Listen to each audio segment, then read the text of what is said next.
This intervention is one of those interventions that is also highly contested, both legally and politically. Colleagues will also allude to this yourself there, Tshwane. In your high-level assessment of the metro, you have also raised this issue of the contestation of the city. We have also invited the MEC to provide guidance should this matter have a bearing on the metro COVID-19 response readiness. I shall believe the team from COCTA, in case the MEC doesn't arrive, they will be able to say something to that regard. In your presentation, colleagues from Tshwane, you mentioned that the envisaged outcomes of the intervention is, amongst others, to reconnect the residents of Tshwane and to ensure that there is a provision of services to the people. This speaks directly to the petition of the Nelmapius residents, which we shall then first consider before your presentation.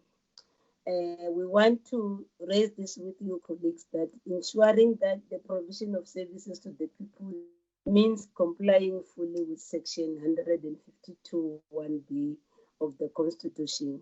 At the gist of these petitioners' complaints is that they tell us that is not happening in Tshwane Municipality. The second item on the agenda is an update on the Hamaanskraal water crisis. You know, this is the matter that has been current. It was all over. We felt as a committee, this is the matter that you must update us with, because it has been sitting with your good self for quite some time. Another envisaged outcome of your intervention is to attend to this crisis. We are mindful and we have noted the High Court judgment of 29 April 2020, which ruled that the provision of quality and sufficient clean water to the people of Hamaanskraal constitute an unfulfilled executive obligation by the city of Tshwane.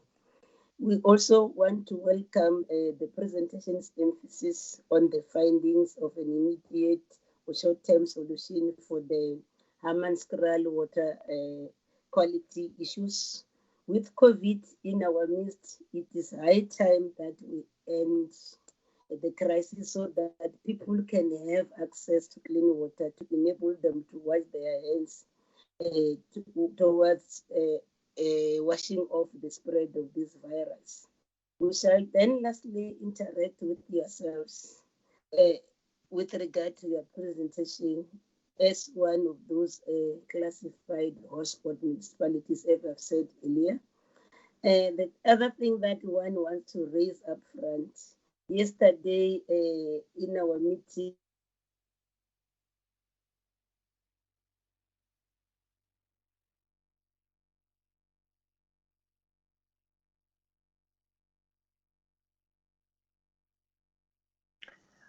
Honorable Chair. Chairperson. It seems as if we have lost you there, Chair.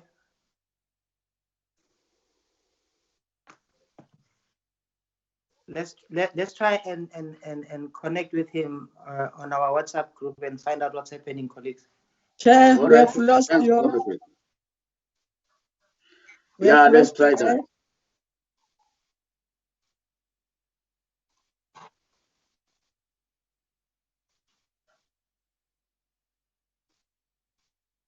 Hey. Kubela Peggy. Hello. Colleagues, no, we'll try and check if the check cannot reconnect with us. Who's the administrator responsible for ITC this evening, colleagues? We are trying. Yeah, we are trying to okay. help. All right. Good evening, members. All right. Shireen here. I just spoke to Chairperson, Mr. Hadebe. Chairperson asked that you take over the proceedings so long until she's connected again. And that we must start with Honorable Clow for the introduction of the petition. All right. Thank you, Sharon. Colleagues, we apologize for those technical glitches. We all know by now challenges that are confronting us under these virtual meetings. I think we've all received an agenda, and the first item on our agenda we'll give to Ms. Clow to take us through the petition. Ms. Clow, are you there? Yes, I'm here. I'm here. Acting Chair. Okay, Honorable Clow, over to you. Take us to the petition, and discussion will ensue once you have concluded with the petition. Over to you. Okay, thank you, thank you. Firstly, allow me to welcome the Deputy Ministers, Babela and Tau. And also, it is also the pleasant task to welcome the Tshwane administrative team. We welcome you all. And also to extend a special welcome to our Cooperative committee and honorable members of our portfolio committee. Tshwane, we are here, we are very much happy that you are here to share with us your progress made since you arrived, and also share your view and challenges that you are facing. As we gathered here, we should always bear in mind that the people are not fighting for ideas, for things in anyone's head. They are fighting to win material benefits, to live better and in peace, to see their lives go forward, to guarantee the future of their children. They want decisive action against corruption so that all public resources are directed towards improving the quality of life of all citizens. They want transparent, clean, and accountable governance now and not tomorrow. Order, Chairperson. Order. Okay, Honorable Meklo, just hang in there. Honorable Mkalipi, Can I get a clarity? What are we dealing with now? Okay, Honorable Mkalipi, I'm not too sure whether you have received the agenda. There was an agenda circulated to all of us in our WhatsApp group. The first item on our agenda is to deal with the petition, and the lead person will be Honorable Clow. Once she has concluded, then we'll allow the City of Tshwane to respond, followed by the administrator discussion. The next item will then be another petition in relation to Hamaanskraal. The last item will then will be the intervention in relation to COVID-19. I had indicated earlier on that I'm under the impression that all members did receive the agenda. So Honorable Clow is doing the introduction? Yes. Yes. Oh, okay. Thanks. All right. Proceed. I thought she's doing the presentation. That's why I'm saying let me get a clarity. No, it's fine. It's a preamble for the presentation, and then we'll take it from there. Chair, I did get the agenda, but my WhatsApp is not allowing me to open the agenda. Thank you, Chair. I don't know about the agenda this week because it's not open, allowing me to open it. All right, colleagues, the agenda is as follows. The first item on our agenda will be the introduction of the petition by Honorable Clow, followed by the response from the City of Tshwane. Once that response has been tabled, we are then going to have an opportunity as honorable members to engage. The next item will be the update on Hamaanskraal water crisis, followed by the discussion by honorable members. The last item on our agenda is the COVID-19 response plan by the administrator from Tshwane. For those who did not have an opportunity or are struggling to open their agenda as forwarded to us by the administration. So let us, without further ado, give to Honorable Crow. Please proceed, ma'am. You have 10 minutes. Okay. Can we hear me, Chapel? Can we hear me? Loud and clear. Can you hear me? Loud and clear. Yes. In 2016, the partnership between the City of Tshwane and Gauteng Department of Cooperative Governance and Traditional Affairs, so many lives changed for the better in Nelmapius. At that time, the city also took a decision to allocate 5% of the units to people who fall under the category of special needs, which is in line with the National Housing Code. This category includes the elderly and people with disabilities. The whole province rallied behind this as it restored the dignity of Nelmapius residents. But as the COCTA Portfolio Committee, we have received the petition.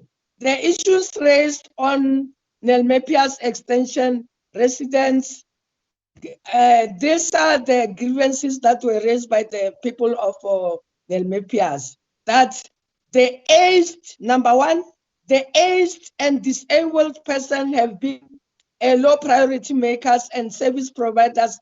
As such, their special housing needs are not adequately catered for in our society. This petition suggests there is a high number of disabled people in Nelmapius Extension 22. How is the City of Tshwane addressing this challenge as it required by law? Number two, South Africa has taken a very strong stance underpinned on values of developmental approach in ensuring that the country become a home for all who reside in it.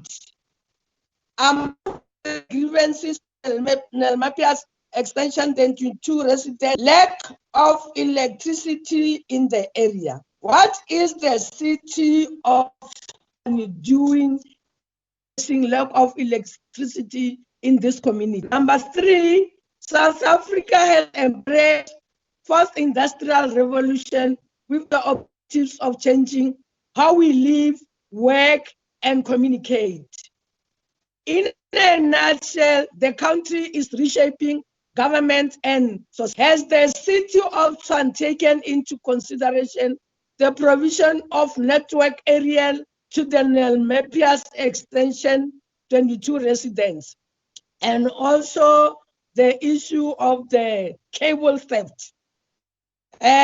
Number four, the novel coronavirus has subjected all of us into an in-travel territory with so many families going to bed without food.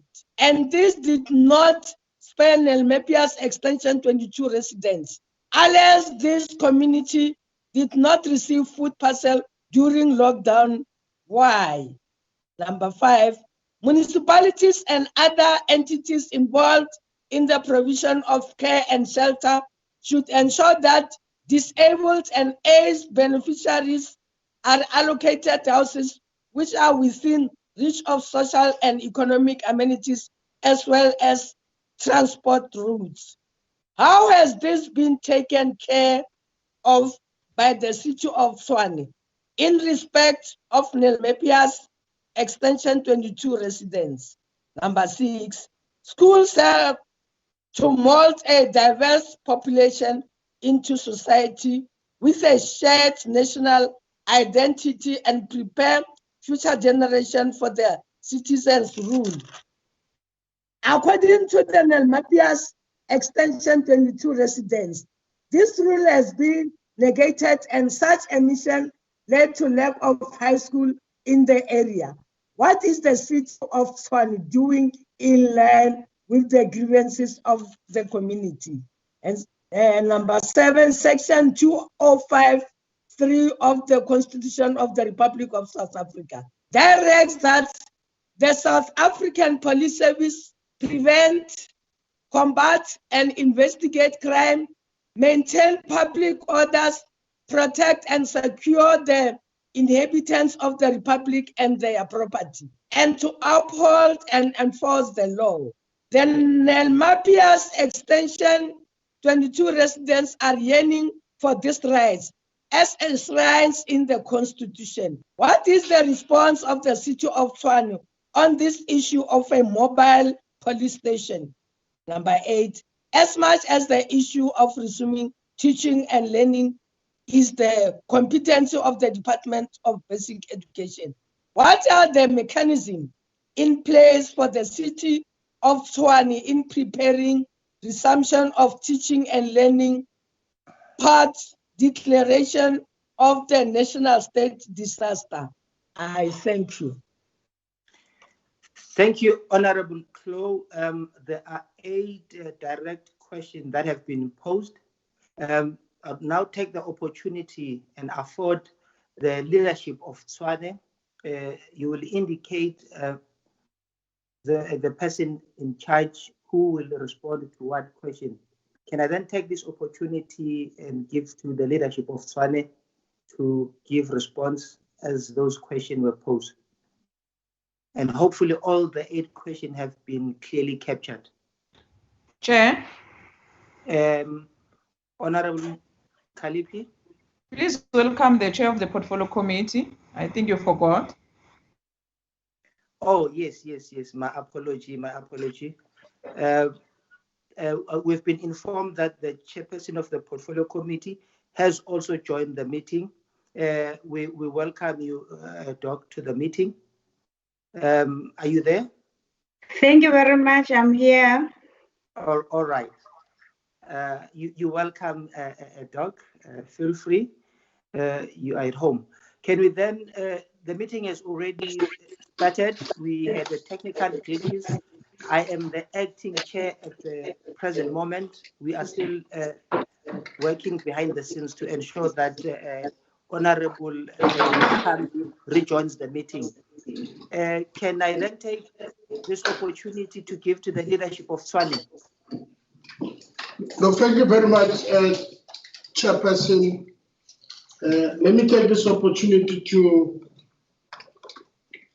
give gratitude to the presence of the 2 deputy ministers, honorable members, the Chairperson in absentia because she was there, then the technical issues just appeared, and all honorable members present. My name is Mponawa, the head administrator. We would answer the 8 questions and we will divide ourselves according to those who are responsible for those specific functions that the member has raised. Let me indicate to the acting chair that we almost 65 days here in Tshwane. We came at the point when actually the day after the president declared the lockdown, which in the case had a bit of constraint to the work that we're given. However, I must indicate that we have never stopped working until today on the issues that the chair would have raised. I would perhaps take an opportunity to take a question that speaks to the education and then allow members to come in for different questions. And I think the 7th and the 8th questions, which is specific to the police and education sector. In our arrival, Chairperson, in the initial stages, we had to engage with the police commandship here that we are here. We would want to work with them and we would want to see cooperation across the whole city. We had an opportunity to initiate a discussion with the minister who referred us to the local police commandship here. We would indicate that the plan to focus in ensuring that there's order and safety in the communities it is something that we've had discussions with different leadership of the police. The question is specific to what do we plan to do or to build a police station. We have not come to that point, Chair, and I think the issue that we have not really said how are we going to spread the city and react to the building of extra police stations, which is more likely a national function. However, I must indicate that the short and the direct answer to the question is that we do have a relationship. We have taken a view that says we leave nothing behind in securing and helping, that we work with all other sectors of government to help us make the Section 1391C possible. Our attitude, Chairperson, is that it is a responsibility of the entire government or totality of government, whether provincial and national and sector departments, to come and work with us in ensuring that we restore governance and stability in the city of Tshwane. And thus we went to meet with the minister and also request that the structures at the city level must be part of our system. So that will be the direct question that we have started the relationship. It won't be true that we've already had a very effective way of working because of the time we've had and the constraints we've had from level 5, level 4. We've never had an outreach program where we work with them directly. The second part that I thought is important to indicate is that the educational sector, the chair would know that as the lockdown came, the school went into closing. We have had discussions with the MEC, who's also double up as a MEC of social development on schooling. It is only now at level 3 where we had to agree that the city must be part of localizing the message at school level. The city must also release itself to go at the school, taking appreciation that education might not necessarily be in the functions of the city. However, the city has a responsibility to secure that people have access to water at schools, people keep the social distancing. So we thought it's important to localize the fight against COVID-19 with the kids. So we should be part of them working through the process of fighting the virus. We have also requested that our police must help us to enforce compliance at the level of student transport or school transport, so that there's order to that effect. So I must say that, again, we've never had a very effective relationship because of the constraints that have occurred over this period of time. The preoccupation has always been how do we internally help to restore the governance in the city. The attitude, as I said, it is to stretch ourselves to everybody. And as the level 3 was coming in is where we started to say, let's also look at how the schools are going to come on board. We have had an opportunity to participate in a school in Hamaanskraal during the COVID process, where we partnered with one engineering company which was donating water. So we had to go to school and create a water plant in the school as a way to indicate that we are part. So we had to initiate that support. We have also said in our own way, we should identify opportunities that we could be able to work with schools and principals. And I'm sure, Chair, because of the level that we're in, we should be able to say, how do we localize the message of COVID-19? I think we're specific to that because any other thing that talks about development, in the terms of reference that we're given for 90 days, they are so constructed that we should focus largely in the internal issues of the cities without overlooking the fact that we need to engage with the broader community of the city. So on the 2, Chair, I think there's limited way of our engagement. However, we remain committed that when the levels drop, we can be able to improve better communication and better work functioning with the 2 sectors. I am going to invite Roberto, you want to say something about, okay, Dr. Elefadi? On one of the questions. Yeah. Now, the questions, Chair, that I would like to respond to is basically on Hamaanskraal, the water supply. No. We're not there yet. Oh, okay. All right. No, I think the legal administrator has covered us quite sufficiently. We did partner, of course, with AECI, which contributed 40,000 liters of a borehole in Region 2. And the team has tested that the water through our laboratories, and the water was meeting the standards. So that was just in addition to the assistance that we have received. And we've got a couple of schools as well that are benefiting as a result of this donation. So yes, we are covering the length and breadth of the city to ensure that as the schools open, there is no school that will not have access to water. Chair, can I request the acting city manager to respond to the electrical part of the question? Please proceed.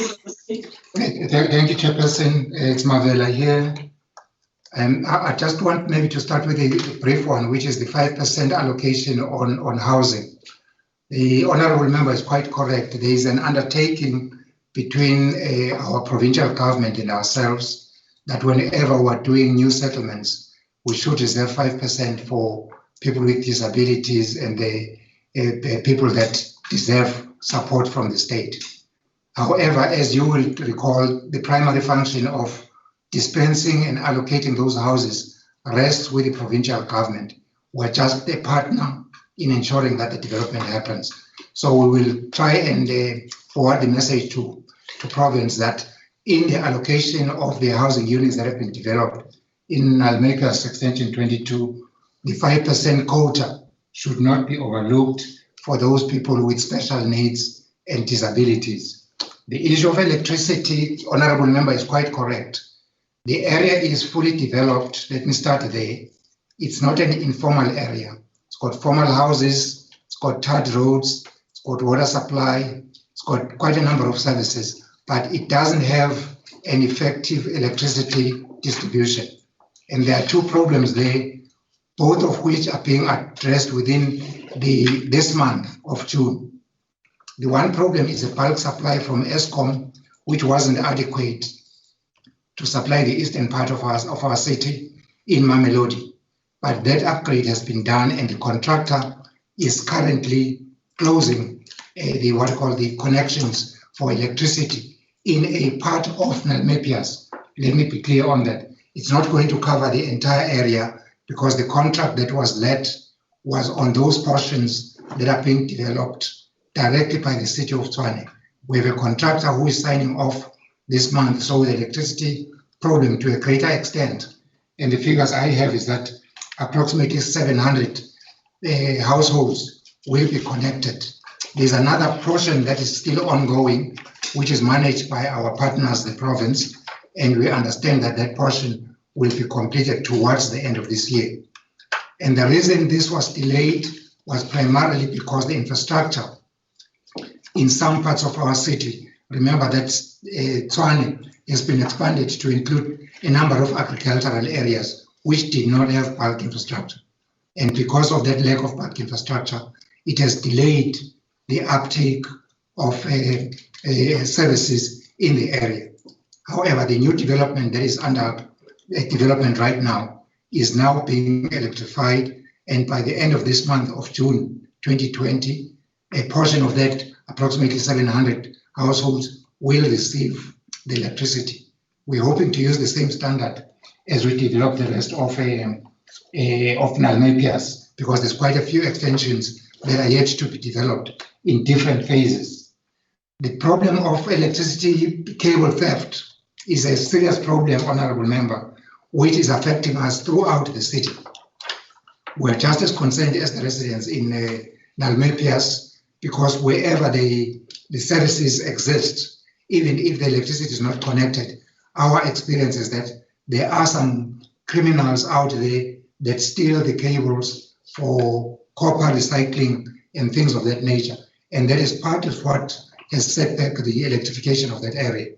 However, only a week or so ago, there was a statement in the media that this administration that has been appointed has actually recruited over 170 employees who are going to enforce bylaws and will assist with the crime prevention in many areas. So if Nelmapius is also suffering from some of the criminal activities that you are outlining, between ourselves and SAPS, we need to be able to then deploy some people to go and manage that area and try to effect crime prevention. But as I say, it's a bigger problem than just Nelmapius. It's a problem that is affecting a number of areas across the city of Tshwane and other municipalities as well.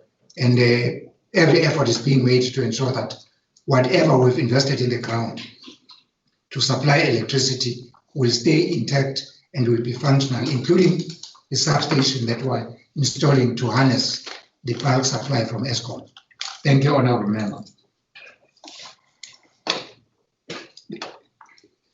Chair, can I amplify the point that today we went to Nelmapius with the community of an informal settlement called Mavoso.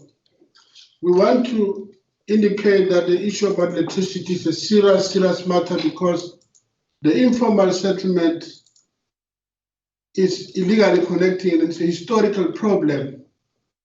And part to the discussion today was to see how best can we solve the problem because both formal and informal residents are clashing over the problem because those who are informal indicate that the electricity is tripping precisely because the others are taking from them.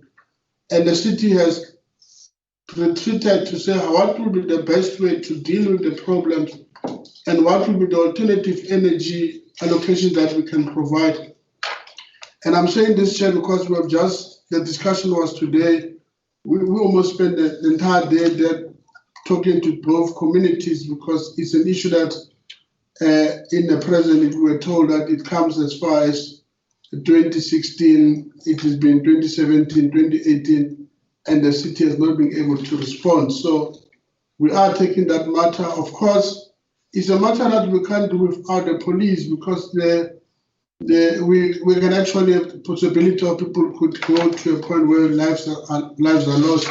So there's a full attention to see how best we can resolve the problem as a city. And perhaps the chair would know that we are going through a budgetary processes. We're likely to say what will be the best way to resolve that problem. And so that's the issue that I thought are important. I'm sure colleagues might want to add on the COVID. There's a presentation on COVID. I'm not sure, Chair, whether should we speak to it now or should we wait as we present the totality of what structures have we put together, what has been the city response to COVID. So if the chair says do it now, because the structures, the last item on the agenda covers that point, we can deal with it at that point. We'll deal with the issue of the COVID plan as the last item. Let's first now focus on the matter at hand, and then the next item will be issues of Hamaanskraal. Okay. So if lead administrator, Mr. Nawa, you are done in responding to all questions, please indicate, and then we'll open up to honorable members to have follow-up questions if there are any issues that need clarity. Chairperson, there's two questions that the honorable member raised around the issue of shelter in Nelmapius. As we've indicated earlier, Nelmapius Extension 22 is a formal township with formal structures. So when the pandemic of COVID-19 hit, much as it affected everybody across the country, those communities did have some shelter. So there wasn't an immediate need to say, should we put up shelters in that particular township? All those that were destitute or didn't have housing at that stage, homeless people in particular, we then moved to temporary shelters which were put up by the city. But in the main, our assessment was in that part of the world, a number of the residents had some shelter and they were able to social distance. As I've indicated earlier, there is water to do hand washing and the like. So that element seemed to have been reasonably taken care of. But it is understood that maybe there was an expectation that because they are a new area, they could be supported with additional shelter. In the main, shelter was put in either for people who are homeless or alternatively in informal areas where there was overcrowding. The second point that he raises just in passing with the issue of food parcels.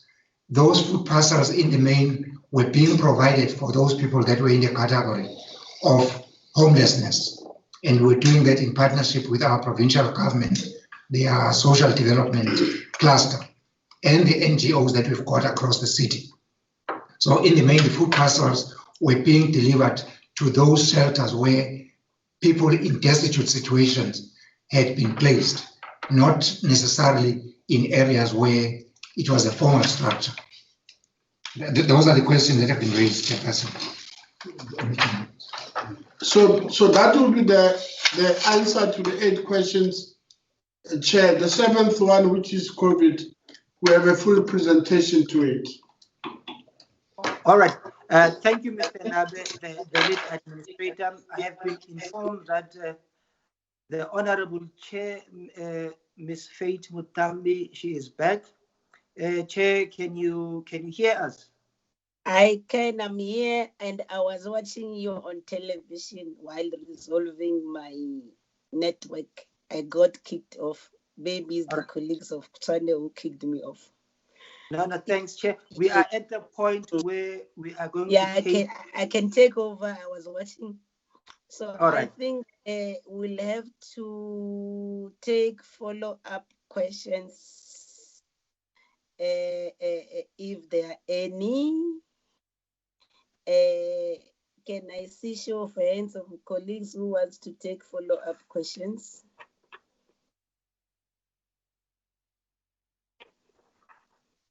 Honorable Hadebe with H.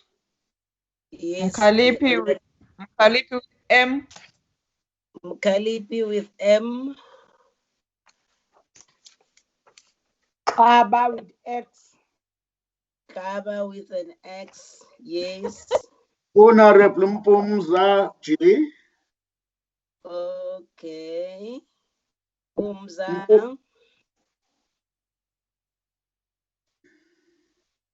That's it. In that order, can we start with you, Honorable Hadebe? Thank you, Honorable Chair. I had thought perhaps Meklo, as the lead person, she would have taken the first bite, but be that as it may, let me proceed. Thank you, Lead Administrator, Mr. Nawa, for your response to our question. However, I've got few follow-ups that I would like to make. My name is Honorable Beki Hadebe with H. In relation to the 5% allocation to persons with disability, you indicated that the project in the main belongs to the province, and you're going to make a follow-up and make sure that that 5% is taken care of. But the question that I would like to pose is, I thought by now you would have concluded the issue of beneficiary list, and that 5% ought to have been taken care of in that beneficiary list. Do you have the beneficiary list in place? If not, what is the delay, and how soon do you anticipate that this matter will be taken care of? The second issue of clarity, Honorable Chair, is with regards to the illegal connection. As correctly indicated, that the matter dates back as far as 2016, and they're working hard to try and resolve the matter. I suspect or assume that all Metro Municipal Council do have what we call a crime prevention plan, even though issues of policing reside with province, but municipalities are also obligated to have what we call crime prevention plan. Do you have such a plan in the city of Tshwane, and what does the plan entails in relation to responding to this illegal connection? Those are the two questions, Chair, that I thought I should get clarity on. Thank you. Thank you, Honorable Hadebe. The next one is Honorable Mukalipi. Thank you very much, Chairperson. I just have one follow-up because the latter speaker have covered me. I'm not sure it's because he was sharing, but apparently what he have raised, I've been covered with his follow-ups. But I just want to check because I heard from the presentation that the administrators just visit the area. I think they said today or yesterday. I'm asking this in relations to the problem of the petition for the area. So the reason for them to visit the area is just because they didn't know about the crisis of this particular area, or they have known about the particular problem of the area, but they wanted to satisfy themselves. Secondly, what is the time frame in terms of their planning to address the issues that has been raised here in terms of the petition? Thank you, Chair. Thank you. Honorable Kaba. Thank you, Chairperson. And I want to thank the team of Tshwane, City of Tshwane. As much as they come in, there was a lockdown coming in also. But I thanking them because I can see that they are thinking about the people of Tshwane. People of Tshwane, they were crying about the water for a long time. Now, my question is that to the team, to the mayoral committee to say, what is their plan? Also, the Honorable Hateb has been covered me also, like she said.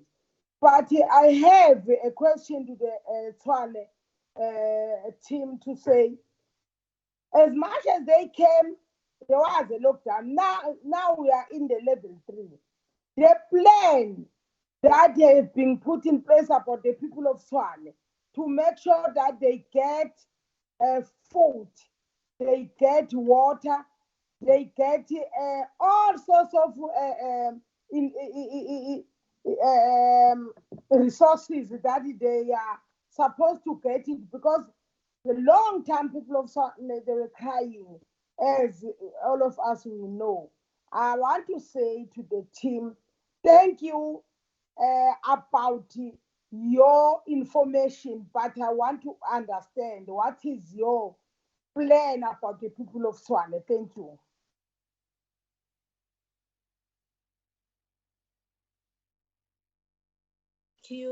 Thank you so much, Honorable Kaba. Honorable Mpumza.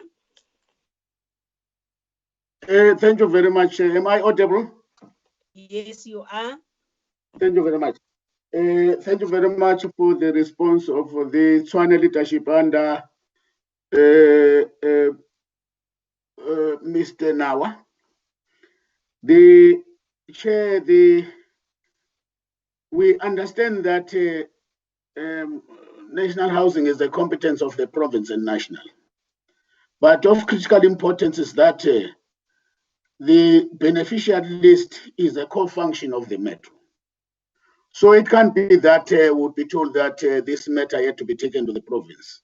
When 5% as a quota determined has not been met in the area of extension 22 in Nelmapius. What is of importance is that perhaps we need clarity as to, because it's their core function that they actually manage. The province would have actually to receive that beneficial list from the metro, actually ensuring that these quotas are actually met, particularly the 5% of the disabled. The second point, Chair, is that the National Crime Prevention Strategy affords the metros, also in terms of the Police Act, also to establish their own metropolitan police. The critical question that was raised there was why there is no visibility of the police in crime prevention and combating in Extension 22.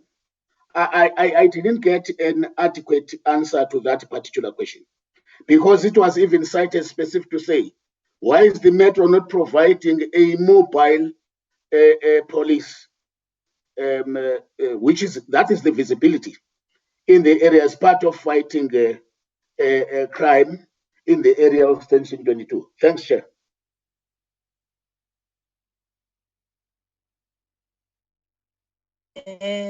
Maybe before Matlo who comes back, if there are follow-up issues that she wants to raise.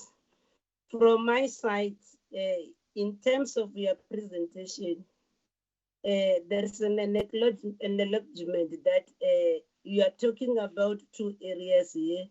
There's a new development which already, according to your report, the one with 773 stands, he had since appointed a contractor since February 2020, and you are saying that the electrification project is underway to be completed by December 2020. But what I find it very ironical, there is this other group of the 1,330 RDP plus 550 units for rental stock. These people, if you read their petition, they are saying they've been staying there since 2016. And then the issue of the court of the disability, there's a lot of disability people. Majority of the people that are there out of the 1,330 RDP houses is the houses for the people with disability who don't have electricity. Then I want us to do a reconciliation with regard to this light that talks to say, yes, you agree, the bulk supply is yours, and then your recommendation, you are saying that you will only do it post once the Department of Housing does something. But as Honorable Mpumza is saying, you have been responsible for this list. Is it all well and good if you have put people to stay in a particular vicinity? Their houses, they've got water, as you are saying, their street lights, their streets, but then the electricity is not there. Then you are saying in terms of your conclusion, saying that Gauteng Human Settlement will provide the internal electricity to the RDP portion and with development of Extension 22, whereas the city of Tshwane electrifies the newly formalized portion. Then it means then you want to tell us the newly formalized portion is yours.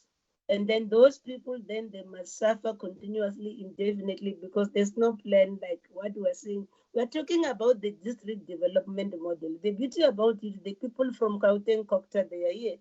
They need to tell us that, because in terms of this petition at our disposal, we are told that there was an electricity contractor called Reliant Electricity.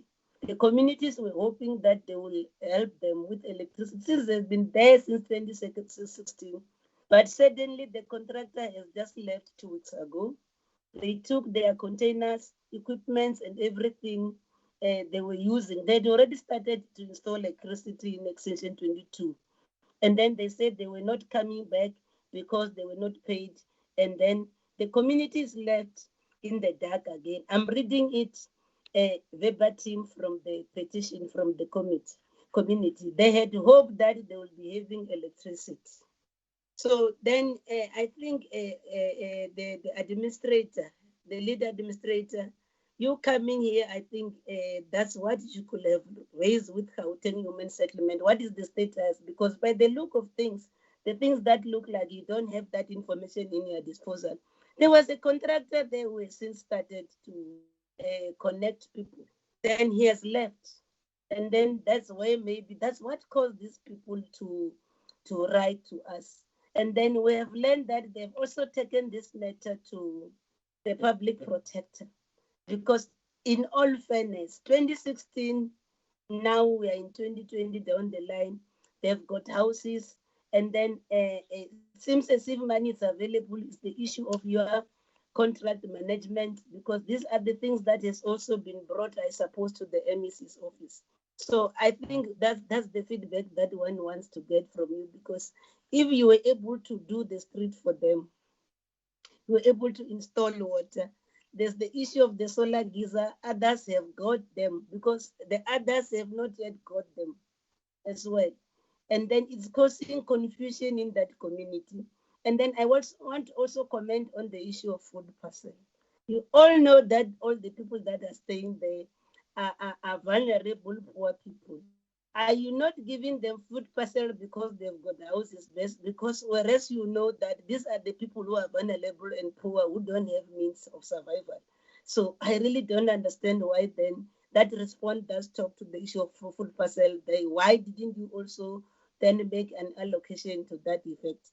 I'm raising this also to say, is there no ward councillor? We know that ward councillors are not supposed to distribute the food, but the role of the municipality, because as a city, like what we've heard from other cities, you're expected to have a food bank, and then you also determine procedures and processes of the distribution of the food parcels. So there's a community which is a dwelling of over 2,000 to 3,000 people, whom none of them, if you are to go there and check, you understand, definitely you have majority of them here in indigent register, because majority, the mere fact that they are staying in RDP houses, they are not working.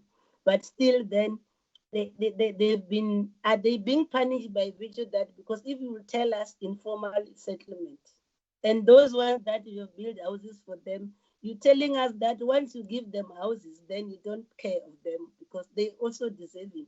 Those are the issues that one wanted to raise.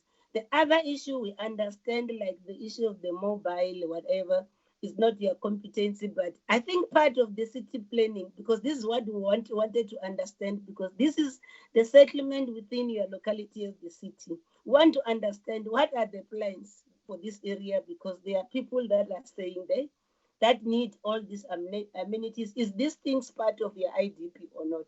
These are some of the things that we wanted to understand. Over to you, Mato, if there's any other follow-up question that you want to make before they respond. Mato. Okay, thank you, Chairperson. Chairperson, I think as the leaders of the community, they should also give us the time frame on the implementation of 700 houses for electric connection. Hello, can we hear me? Can hear you, Mato. Yes. Time frame on the implementation of 700 houses for electric connections. And then also, they should also have the improve on the issue of the reliable billing system. And then also, I think as leaders, we need also to be focused more on the basic principle of service delivery, that all communities should have access to at least a minimum level of services that are rendered by the municipalities. And then most of the questions we have answered, but not satisfactory because of Comrade Nawa, we know each other so well. I'm a citizen of Tshwane, and the things that they've responded on sometimes really I'm not satisfied. But the issue of the simplicity that the municipal services should not only be accessible, but it should also be an easy for convenience to be used by our communities. And then also, we should also be focused on the issue of the affordability, that it is a given that many services remain unaffordable for many South Africans, especially during this time of COVID-19. You need also to come up with our own strategic plan of how are you going to give services to the people of Tshwane. Because as of now, adding on the issue of the food parcels, we have mentioned that there are NGOs that were giving out food parcels, but Most of the people, they are crying, my leader, administrative manager, Mpo, please visit that place and talk to them, because quality services, it means you should also render the services below a determined quality, so that people should understand what is it that needed of the people of Tshwane, because as of now, it's a crisis in Tshwane.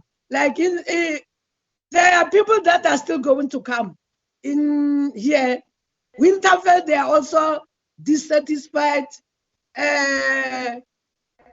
But we're talking of the transport.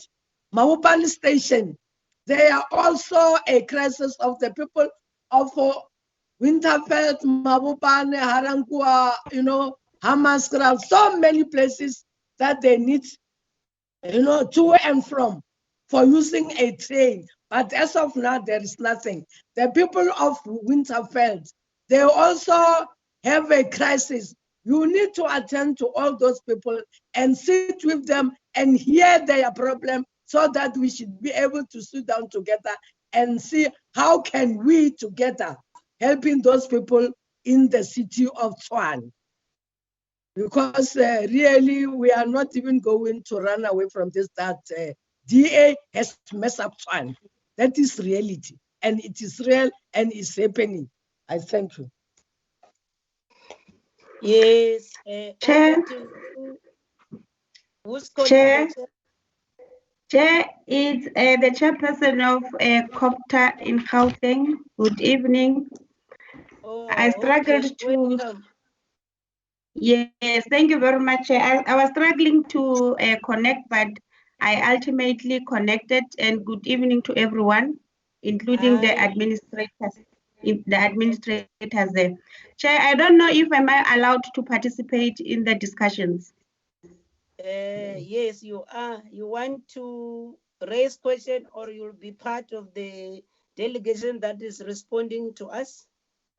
No, I'm not part of the delegation that's going to respond. I'm part of your team, Chair. Okay. Welcome, I'm part of Honorable MPL. Ask questions. Yes, thank you very much, Chair. My question is on the homeless, the food parcels. Honorable Chair. We are still dealing with the petition, ne? Yes. Can we see Dr. Mukhati's face? Oh, you want to see her face? Please. I'm hiding myself. She's on camera. What's your problem, Pei? Okay. Okay, no, fine. Thank you very much. Kalipi.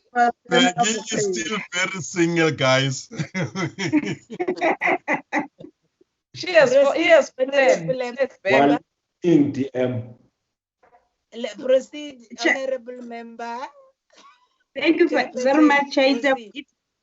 Yes, thank you very much. It's a follow-up. Yes.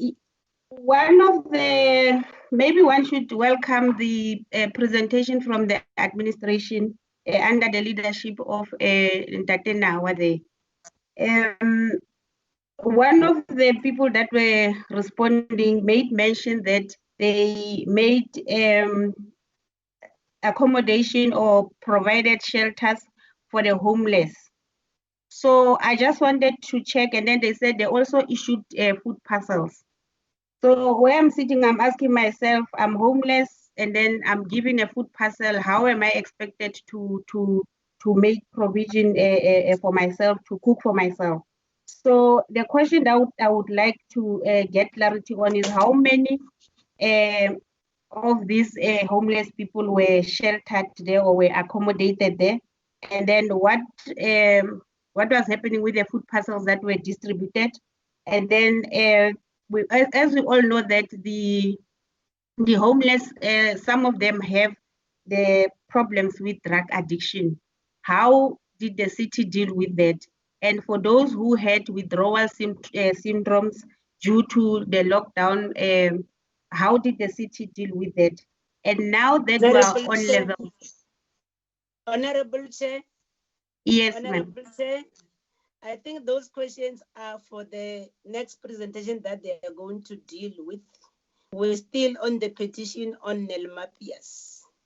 Okay. I heard that as they responded, those were side issues, but we're still processing the Nelmapius petition. Can you hold it? They've noted it. When we deal with their presentation, then you'll be able to raise that question. I know the reason why you are raising it, because they raised it as they were responding to the initial presentation by Honorable. Otherwise, then we'll exhaust anything and then we won't be able to deal with the presentation on the response to COVID-19.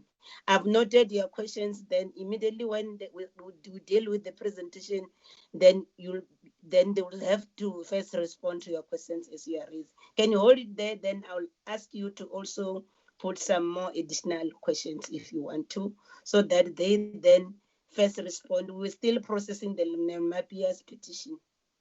Okay, thank you very much, Chair. Over to you, Ntate Nawa and team. Thank you very much, Chair. Again, we'll spread the questions accordingly. I just want to assure the Chair that our attitude is not to overlook the challenges that are in our communities, in particular those who are vulnerable. The challenges that we are experiencing, we have activated that all team members must give a response, and the Chair would know that we are now in the process of both IDP and budgeting. And the emphasis we are putting is to say how best can we take care of those who are vulnerable, and the city go in solidarity with most of them. To go back to Honorable Becky Kader with an age, we would want to indicate that in all projects, 5% of the project is allocated to the people with disability, the elderly, child-headed household, and the military veterans. And this has applied across all projects that the city has initiated before. And that is found in the policy, housing policy of the city.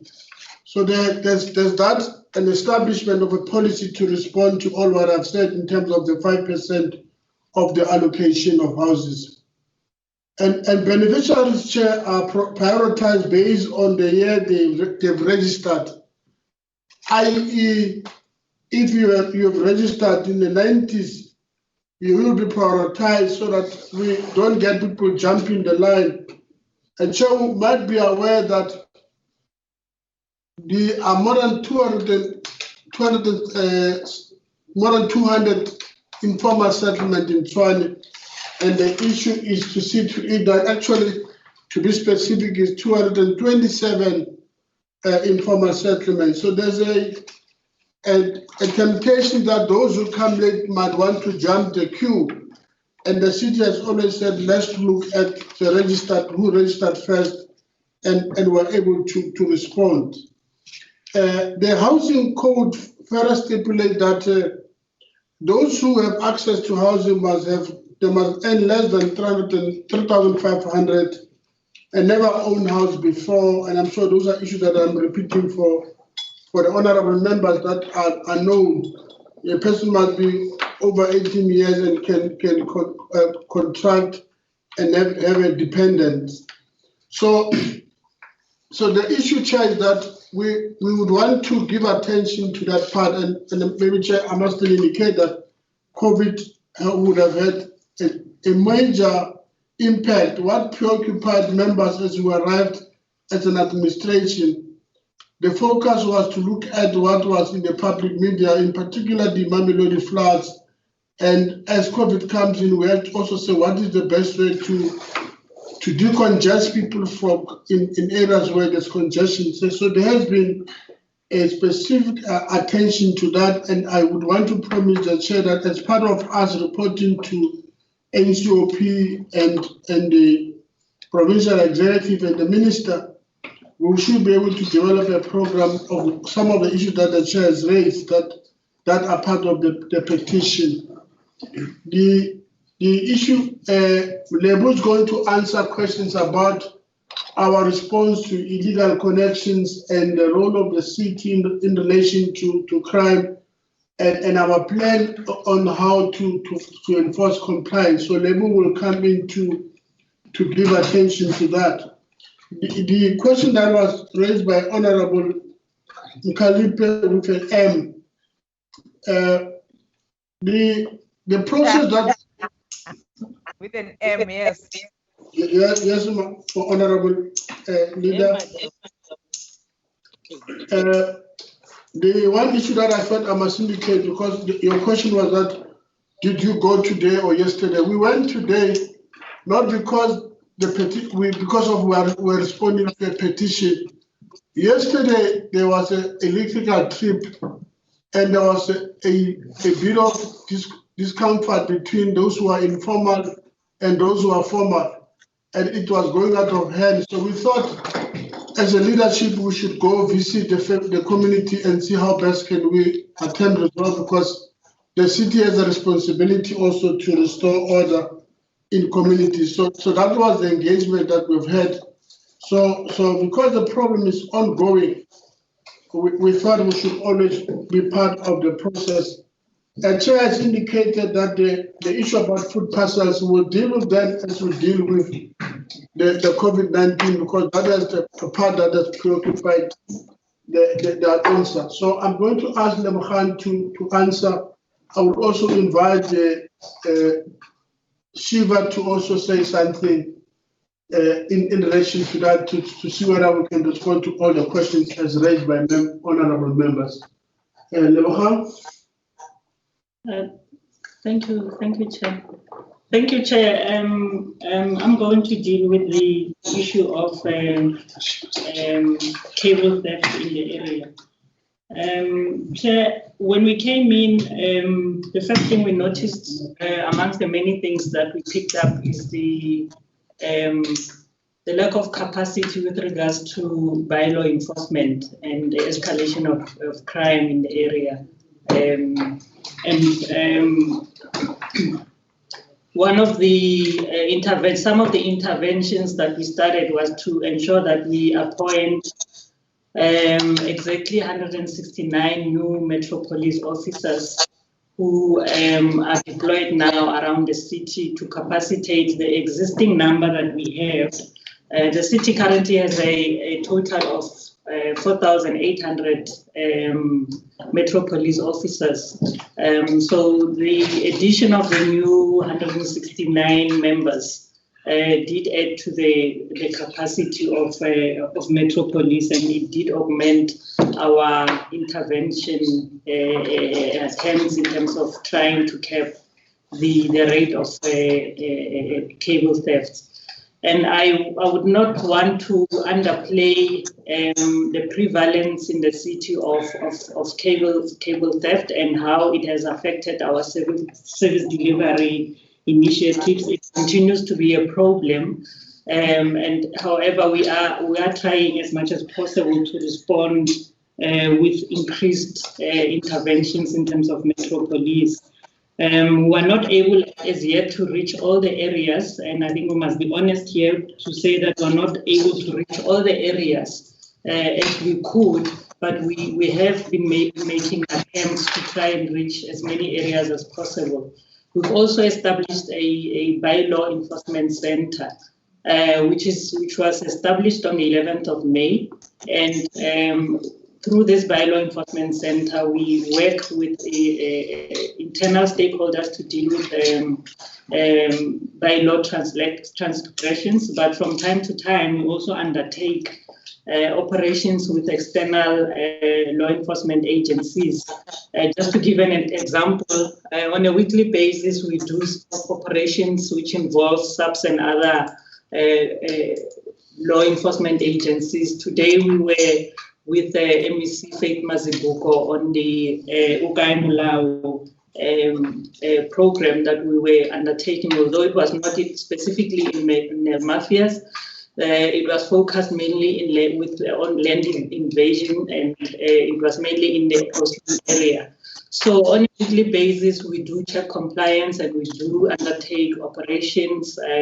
However, we must admit that there are still challenges, and we are trying with the few available resources that we have to make sure that we reach all these areas. And hopefully, in the long term, we will also look at a more permanent solution in terms of investing in new technologies, which we are advised that such technologies are able to detect whenever people are trying to tamper with cables in all areas and send some sort of a warning signal that we can respond to.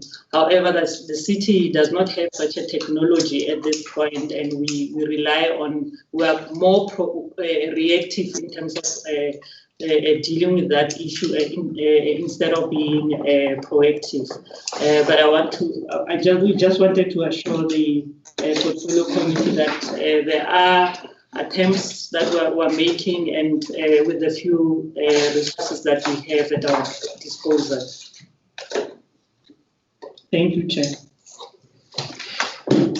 Chairperson, may we attempt to deal with the issue of general service delivery that was raised by Honorable Mkhalipi. I think it's Kaba, sorry, it was Kaba, that says what is our general plan to provide services for people to access what they need. No, you'll deal with it post the presentation on the COVID response, that one, like what I've done to the chair of the portfolio committee in the province. Satellite station. Just keep it with you. Thank you, Chairperson. So, colleagues, I want us to close on this matter. Because as we have indicated, I think you're going to share with us, the team, the plan you have for this area. And like I said earlier, if you have already started a project on a new establishment, whereas you have got over 2,000 establishment that has been there for the last 4 to 5 years without electricity, you must foresee a disaster looming in your case, because definitely the communities are going to fight amongst themselves. The mere fact that you are doing that in terms of this presentation, it's because those are your sites. I should believe that. That's why then you are servicing. But at the same time, the IGR framework, maybe let me ask the colleagues from the province. Colleagues from the province. Who's the team leader, Greg?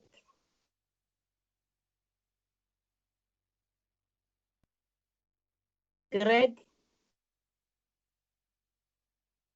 Chairperson. Who's the team leader who must respond to the issues that the SI raised based on what you see the issue here? They are saying the Gauteng Human Settlement will provide the internal electricity to these 1,330 RDP houses plus the 500 mixed development. Whereas the city of Tshwane will electrify the newly formalized 700 something stands. But the issue, the problem here, we are dealing with this 130 and 500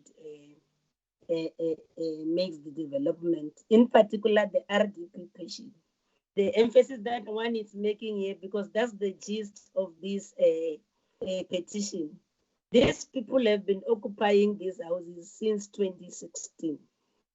The Gauteng provincial government has done everything to give them houses. The only outstanding issue is electricity. And some don't have solar geysers that they were supposed to be installed. Like I said earlier, the issue here is around contract management. Because as they are saying here, that's why to say for you to reconcile what is being said here. Because our petition says that there was a contractor, they even mentioned the name, and then they were hoping that they will get electricity as the contractor was on site since March. Then now 2 weeks ago, this contractor packed these things and left. And then we don't see anything here that is tangible that shows a commitment on the part of the city. They are saying this is a human settlement matter. So can we get a response to say what is going to happen to this community? Because in all fairness, it can't be that you give people houses and then there's budgets and everything. The mere fact that we have had the reports, the power stations there and whatever have already dealt with those issues. The city has already dealt with the power line and the substation matter. What is left is for the Gauteng Human Settlement Department to get the communities connected, because the city, they are saying this is not our function in essence. That's what is being said in terms of this recommendation that is put here to us. So who's responding on the part of the province, and what is the commitment that you put to us as a committee so that we can be able to revert to these communities? The mere fact that they wrote to us is after they've tried, as they said in their petition, they've tried several times for all these years with the city, same with the provincial government. That's why now they finally resorted on sending a petition to Parliament. Who's responding to that? And what are the plans? Sorry, Chairperson, it's Greg here from the MEC's office. It should be DDG Itumuleng Mokate. She is leading the COCTA delegation in this particular meeting. I'm from the MEC's office. Yes, okay. I wanted to know, because ideally the MEC was going to delegate the relevant official. I wanted you to tell me which official. Itu, over to you.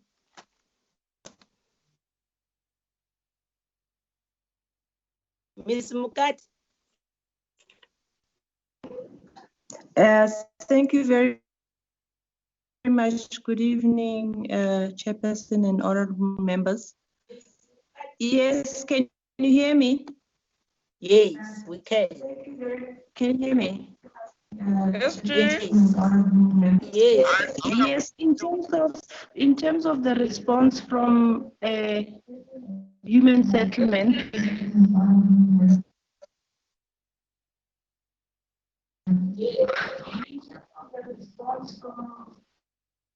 In terms of the response from human settlement, I had invited our colleagues from the human settlement to join us, but at this point, Chairperson, I don't have the exact response to that. So I would request that we commit to follow up with our colleagues and then provide a written response on the same.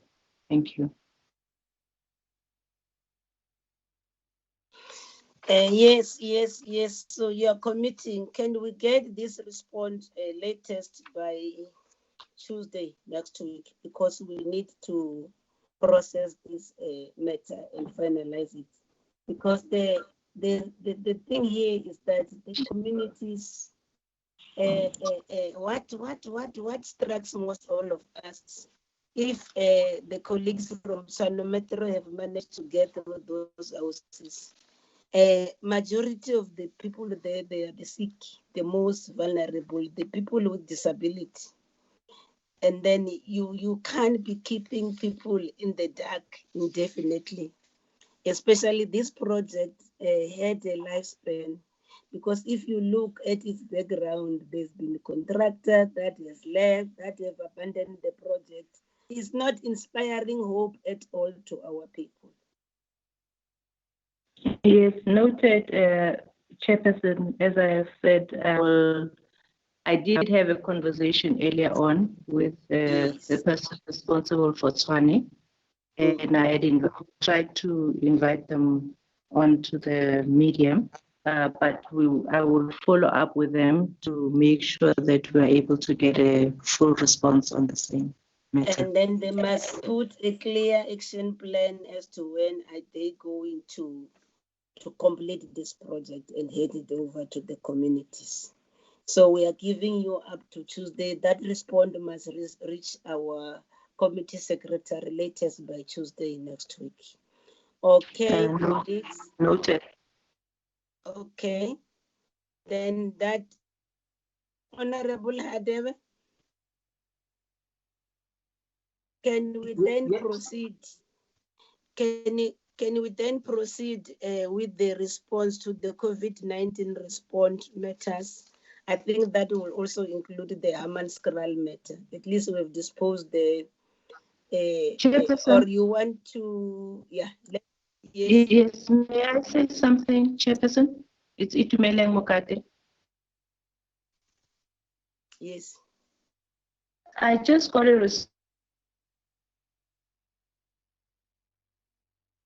response from our colleagues from Human Settlements, and they had indicated that part of the challenge has been the lockdown, but they will be resuming work in that regard once the lockdown is lifted. That's allowed the electrification to continue. But I think I will still commit that on Tuesday we will provide a full response with the timelines. Thanks. Yeah, because that one to say they will be resuming now that the lockdown level 3, everybody is back at work. Contractors are back at work. Then that could have meant that they will be telling you that they're on site. So that response still then in writing as you are committing, let them put it with clear timelines as to when are they going to resume to complete the project and what is the completion date of that, because that's what we want to monitor, because we cannot just allow our people to suffer. That's a matter that has been brought to our attention. We want to do oversight on this project until all those people get the necessary electricity that they need. And then on the part of Tshwane as well, I should believe in terms of your district development model and all those other things, you will have the colleagues also focusing on this area so that you jointly work with the province so that this matter gets finalized. Because if you proceed to service the other area, it's within the same vicinity. It's gonna cause serious challenges for you as well, because those ones have been occupying the houses for years now. And then this other new development, when these other new people come in with all the services, whereas the others don't have, you know what's gonna come for you. So let's close it along that line, that to say that then we'll get a full comprehensive report from the Human Settlement Department of Gauteng in the next coming few days. Then can you then lead administrator and team highlight the issues that we have raised with you? The members have read your presentation. You have sent it in advance, I must say that. Though then you said you were revising it earlier, but when I checked with the committee secretary, she told me there was just some wording and some nice, the formatting of the presentation and all those stuff. I think then, yeah, but majority of the members have gotten insight of what is in your report. Can you just then highlight the issues that you feel need our intervention? And then you'll also then deal with the Hamaanskraal water matter as you are making the presentation. Over to you, Datenawa and team.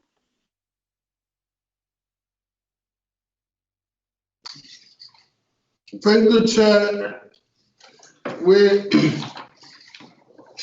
Because the report is big long, Chair, so we will do summary, and we are grateful that the Chair received the report earlier. We have the first part deals with the governance structure that of the against COVID-19, and I'm heading what we call regional operation or regional command center, which has structures under it, which indicate what we should do daily. And Chair, since level 5 to where we are, we have been responding to all levels and how best can we get the city to be a better place to deal with the spread of the virus. I will not go to the details of the governance structure, Chair, it is there. So far, we have had to formalize the city COVID-19 committees. And I said we have a governance structure, which is the command center. We have strategic committee that meets Tuesdays. Chair? Chair? So now, are you not able to load your presentation on the screen? Okay. It's going to take long. We can, Chair. The problem is that it might have to stop this meeting for a while because we went to we have sent the part, so it will be difficult, Chair, to do it now. Andile, is it not possible from your side? Is it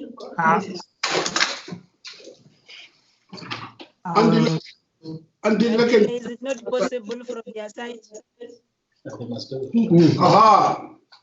So talk to this thing. So the Chair said, I must talk to the thing, so I'll do that, Chair. Yes. Andile, can we go to the city of Tshwane COVID-19? Okay. Then can you go to the next structure, Andile? Yes, here we are. Chair, that's the structuring, so it shows the flow from the national to the city level. And we have a strategic committee that I said it meets Tuesdays and Thursdays. We have a technical committee for Monday and Wednesdays. And then you can go to the next slide.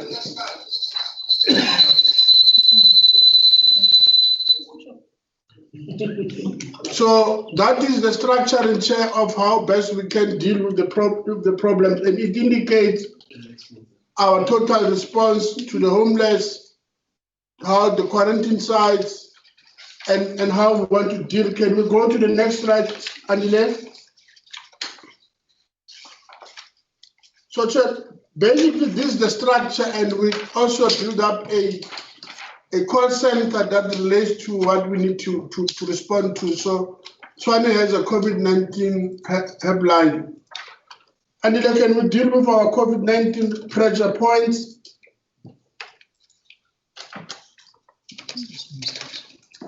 Until you have left, but as you are coming back, we have indicated, Chair, that we have 227 settlement, informal settlement that I said I spoke to it earlier on. And I'm sorry, someone is busy loading the presentation from your side now. Mr. Nawad Tafita. Oh, thank you, Tafita. So you are the one who's doing. It's Tafita, Honorable Chair. Then Mr. Tafita, once you do that, then you must let Andile to stop. So is this your screen, Mr. Mukwen? Yes, Honorable Chair. Oh, so Andile must stop it. You are doing it now. And the administrator must stop calling. Andile must call you now. No problem, Honorable Chair. Okay. Okay, Tafita, can we? Okay, that's a slide that we thought we will. Yeah, stop it there, Andile. Oh, Tafita. So Andile was better. He was following you, Tafita. It's well. So, Chair, this is our pressure point so far, Chair. As until go back, Tafita. Tafita is the previous slide, not this one. Yes. That's the slide. So, Chair, without going line by line, we said earlier on that we have 227 informal settlement areas, levels of homelessness and destitute urban population density, service level. So this were largely, that was the first in the level 5, what pressured us to respond to. And we were very successful to actually home so many people and attempt to respond to informal settlement by providing water. The next slide would indicate what has been the response to the pressure points. Tafita, you might want to go to the next slide that shows the work we did in relation to the pressure points.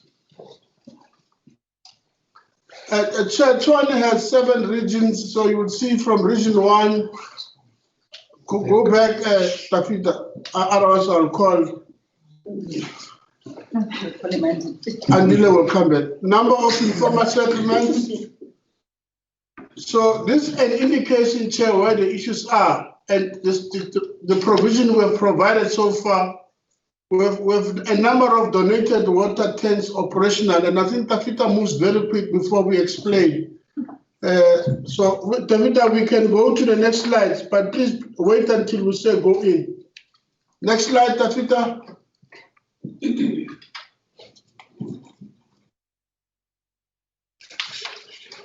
The next slide, Chair. Chemical toilets, Mr. Nawa. Yeah, the chemical toilets. The other slide was about water, the tanks we provided in all the regions. Now this one speaks to the number of households and the number of chemical toilets that we provided. In region 1, Chair, is 1,072, is 67, region 3 is 161. So the numbers are there, and the totals come to 3,128 of what we have provided in relation to chemical toilets. Next, Tafita. Already. I wanted to take off. Depopulation plan in Mamelodi Hostel. Chair, you would see that in depopulation of 1,000 people into a temporary arrangement, there are conditions that we provided, and that project has started. We went to launch it with Minister Sisulu, and we are on course that we will be able to respond. I think the city has also put money aside to purchase pieces of land to further do settling people and move them totally from the hostels, those who are overpopulated. So there's a sense that something is going to happen. Tafita, let's deal with key Tshwane bottlenecks.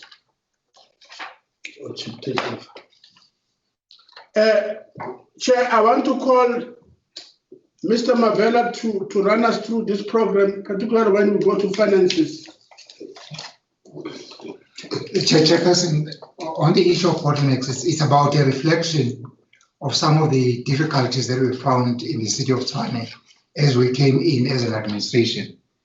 One of the first things that are obvious to us is that there wasn't a single cohesive vision. For an example, the city had decided to develop the north, develop mainly in the north of the city. But when you look at the bulk infrastructure investment, it wasn't in that area. That's where we've got some of the dilapidated infrastructure, whether it's water services or sanitation services or electricity supply. So we found a disjuncture there, and we just thought the articulation of the vision wasn't well thought out. The second issue is obviously the collapse of governance beyond just the politics, because even if there's no adequate oversight on management, the ability to provide the services that communities need falls apart as well. So the administrative processes where people have got clear commitments, clear scorecards, and their performance managed doesn't seem to be a norm in the city, and that needs to be sorted out. The fact that we don't have ward committees meant the city had alienated itself from communities, because the ward committees are a structure that's meant to keep the interaction between the city and the community alive at every time. But if you don't have that, then you use informal structures and they are not as effective.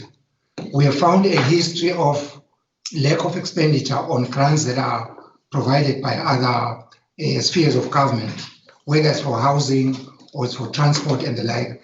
And that's purely a measure of inadequate planning around how you are going to execute your programs and your projects. And that seems to be a weakness in the system that we have in Tshwane. Then there's the issue of infrastructure that seems to have been a rundown because it wasn't maintained. We're not sure how the allocation of resources was done. But when you look at the infrastructure that you find reports that says this was supposed to have been done a long time ago, years ago, but it's still not done. And what we've decided is that we're going to jump in, both and all, to try and recover as much of the infrastructure that we've got, because it's better to recover what we have rather than to wait and start afresh, because that's going to be too expensive. Internally, the local labor forums, which is supposed to create a harmonious relationship between management, the city, and the employees, didn't seem to work very well either. So there were tensions, it didn't sit for a long time, such that we ended up solving certain problems by throwing money at them instead of negotiating them appropriately. Then there's the problem that we now have of the reduction in revenue, which didn't start with COVID. It's been a decline over a long period of time, where when budgets are set, you expect to collect 95% of your revenue, and at the end of the year, you find that you are nearer 80%, which is billions of rands that have not been collected for different reasons. And that needs attention as well. The last 2 points is just about excessive litigation in our environment.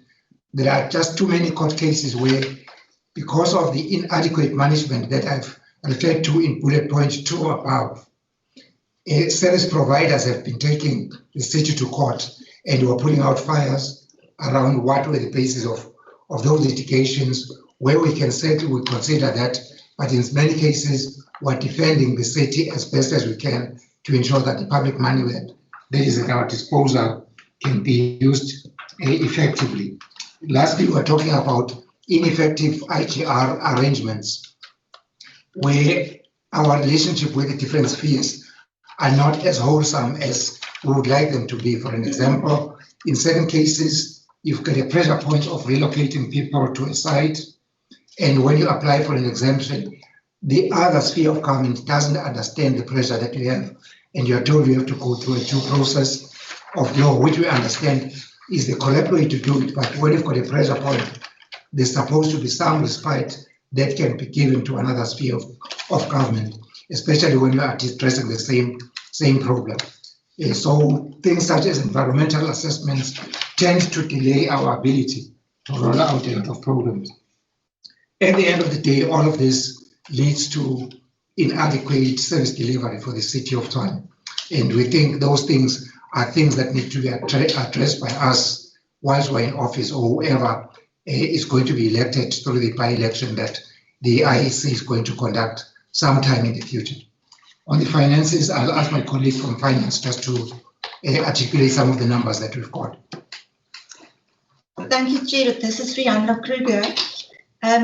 On the slide in front of you, we just wanted to show what's happened with the revenue collection segmented into months. Firstly, you'll see the collection rate, which has gone down. That is a formula that uses the aging of debtors. So you should really actually look at the payment levels, which if it goes over 100%, it tells you that you are actually collecting some of your outstanding debt, but you'll see it goes right down to 86%, which means that we haven't even really collected what we've billed for the month. Can I interject next? Can you talk to your colleagues? Some are whispering there. They are disrupting you as you are talking. Can the colleagues there at the boardroom be orderly? It's causing a lot of disruptions. Some of you are whispering, we can't hear the speaker. You are drowning the speaker there. Please. Sorry, we'll do that. Yeah, sorry. I can hear you. I will even mention your name. Some of you, I can hear your voices.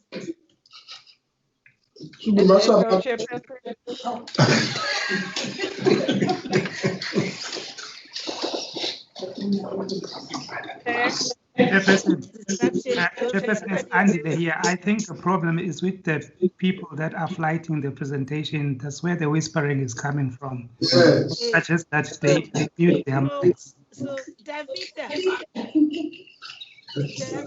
are making noises, and when you start the presentation, your mic must be off. Honorable Chair, I'm muted. Yes. You were correct. It comes from the boardroom. People next to you. You have people next to you. No, Honorable Chair, I'm alone in the office. Okay. The noise should be coming from the boardroom, Honorable Chair. They've admitted the boardroom people that are making noise. Let's proceed. Thank you. Next slide, please. Next slide. Thank you. This slide just shows that our collection from March to April has gone down with almost R1 billion. So it shows against all the different services what we've collected. But I think it's necessary to just take cognizance that we are collecting even less, and May wasn't a great month either. So if we just skip one slide and go to the next, please, Tafita.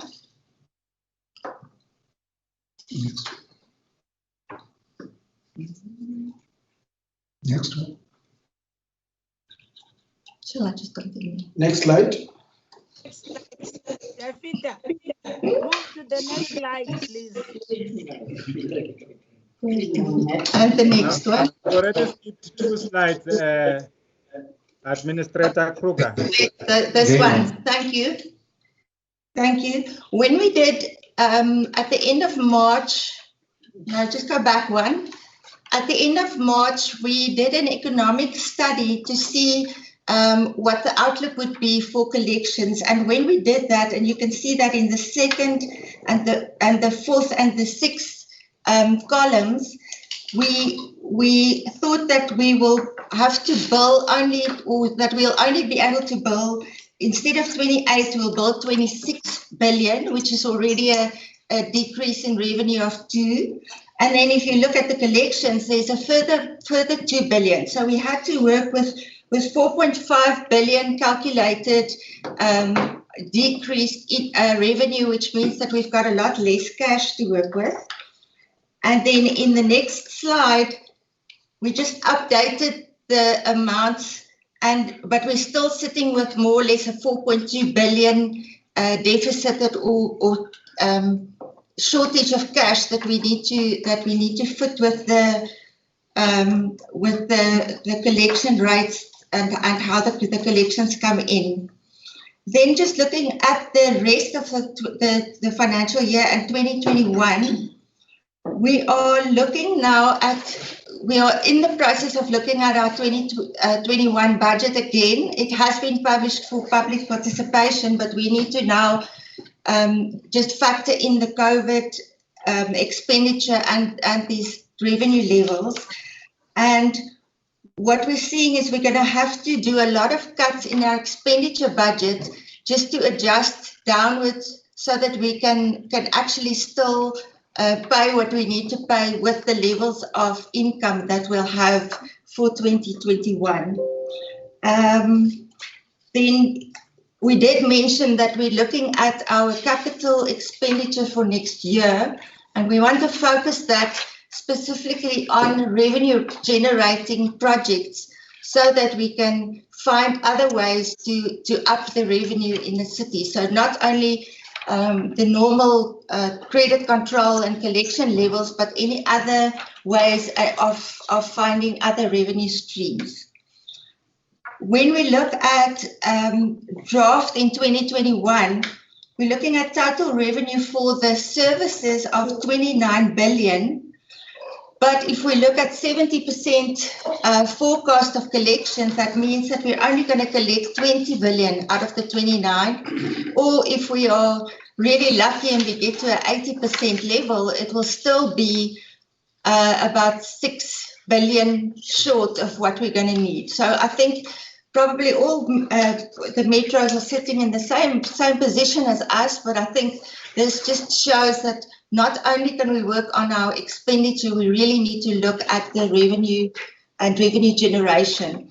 With the expenditure, just also note that with COVID-19, all the additional expenditure that we've got makes it very difficult to actually get back to a zero or a balanced budget.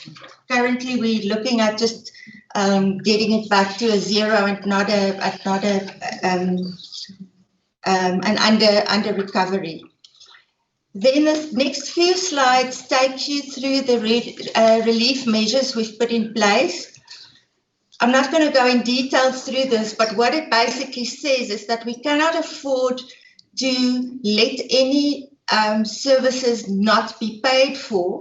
So what we try to do is at least delay payments for the residents, and that's for residents and the local businesses. So we're also trying through this to see if we can recover some of the debt, and we've given a little bit of discount if they do pay their full first 12 months if anyone is in debt. But again, this just not charging interest for until December is already costing. It's going to cost the city about 400 or 500 million rands. But we think that this is a workable plan, and we've done enough calculations that we are positive that it will bring us to the position we want to be.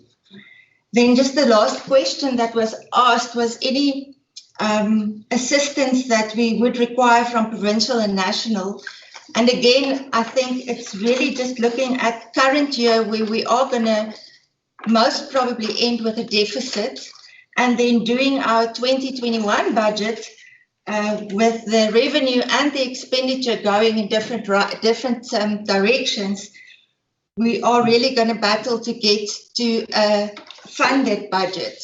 So we are working through it and seeing what we can do, but if there's any financial assistance that we could get, I think that will really help us a lot.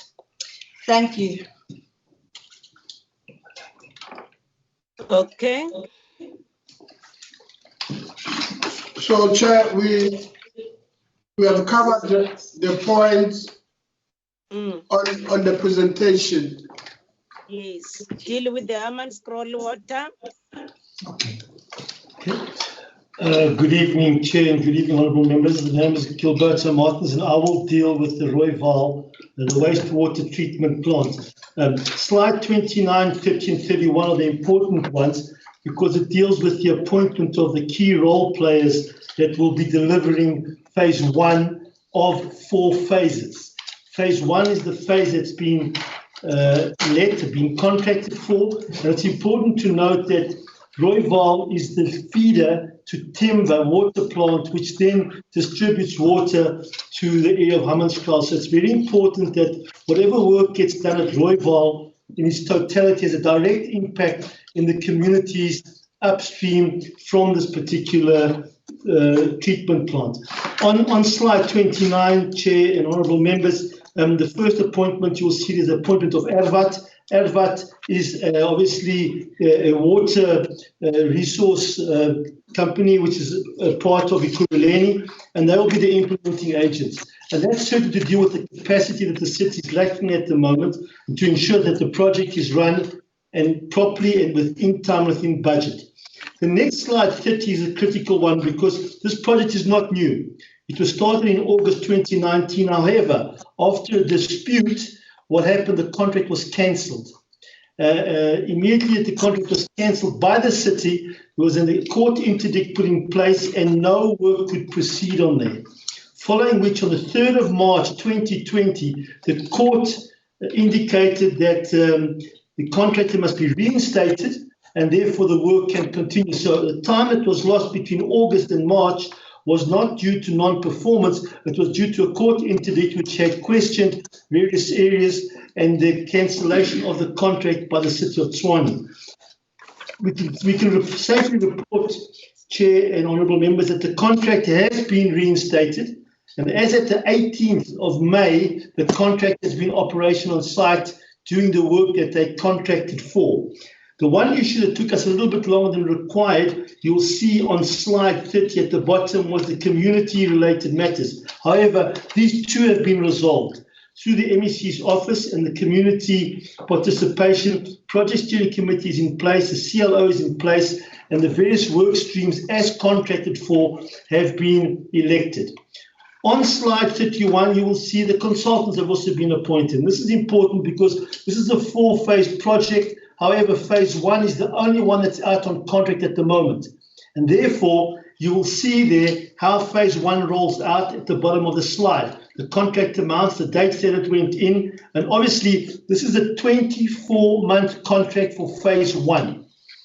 We've now asked the contract to compress and see if we can make up for lost time. And furthermore, Chair and honourable members, what we have done is we've requested him to realign his work to ensure that the community benefit as soon as possible. In line with this, what we have done as well, Chair and honourable members, we've looked at a biotechnology to assist us during this process to run parallel to ensure that the quality of water is the required quality for the community.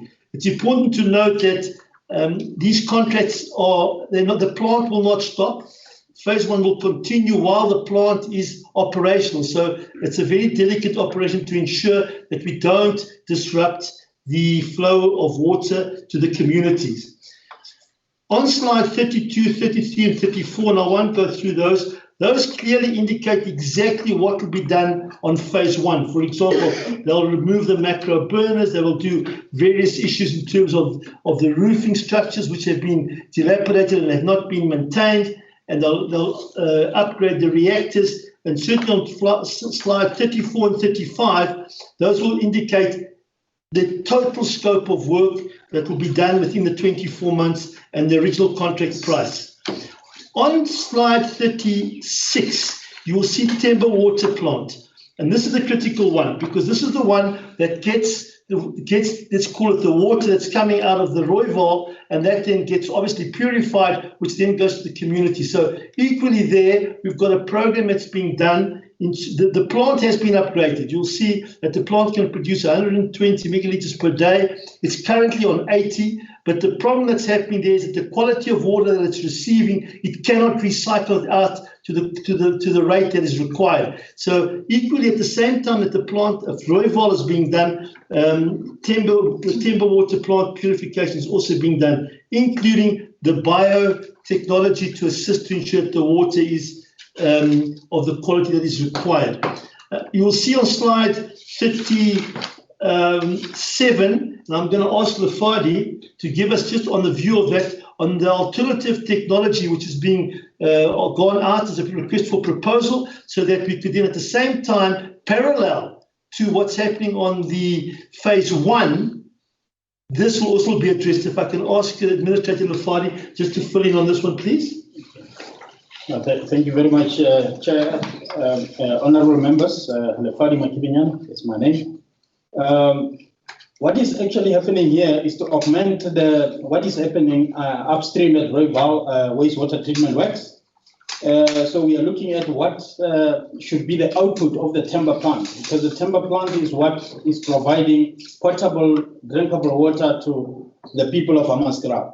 If we can have the quality of the water at Hamaanskraal sorted out, then we don't even need water tankers in Hamaanskraal.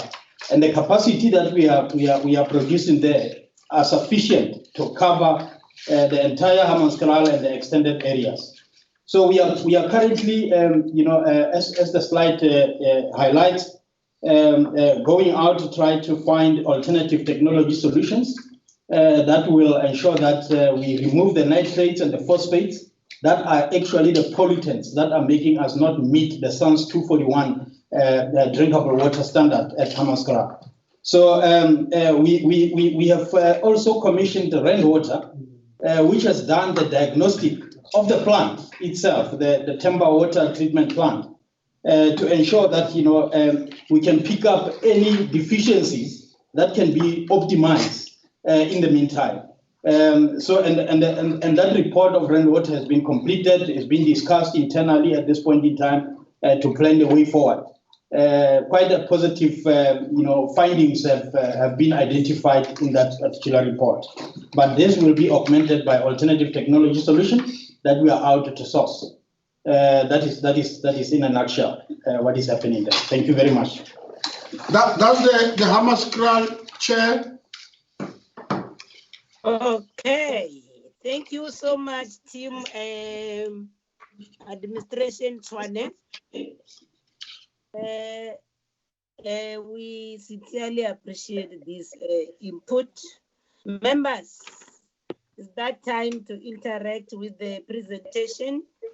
Can I Honorable Hadebe? Honorable Hadebe? Bring chair. Mkalipi. Kalipi. So, who else? Mokgeti, Chair. Oh, Dr. Mokgeti. Yeah. Okay. And who else? Opperman. Yebo. So it's Kava. Lutuli, are you okay?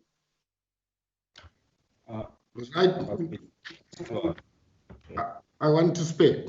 May I speak, Chair? Oh, okay. Fine. Kurneval, are you okay? He was cut off sometimes. No, it's okay.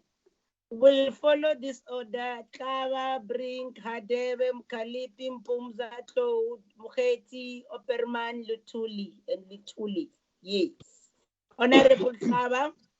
Thank you, Chairperson. Let me thank the team with the presentation. This is a good, informative presentation from the team, Chair. But Chairperson, I have a question to the team from the team of Mr. Nawa. There are this problem in Tshwane.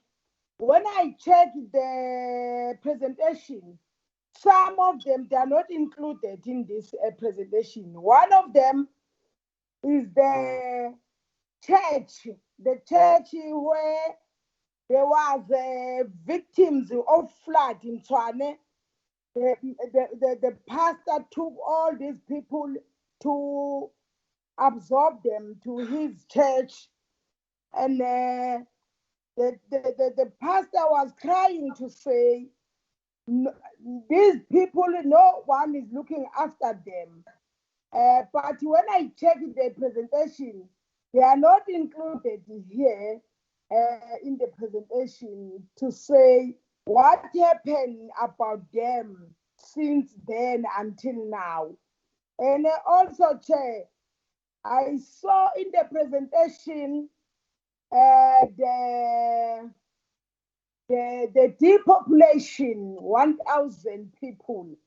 I want to ask to the team that is this depopulation, the people who are in the church are included in this depopulation of 1,000. In this structure, I don't know what is the dilapidated structures. So another thing, Chairperson, there is this informal settlement who are 227. If I may ask, Chair, are also these people who are staying in the church are included in this information? If not, why? And also, Chairperson, I saw in the presentation the Jojo tank, that the donation of the Jojo tank. My understanding, Chairperson, the Jojo tanks go, the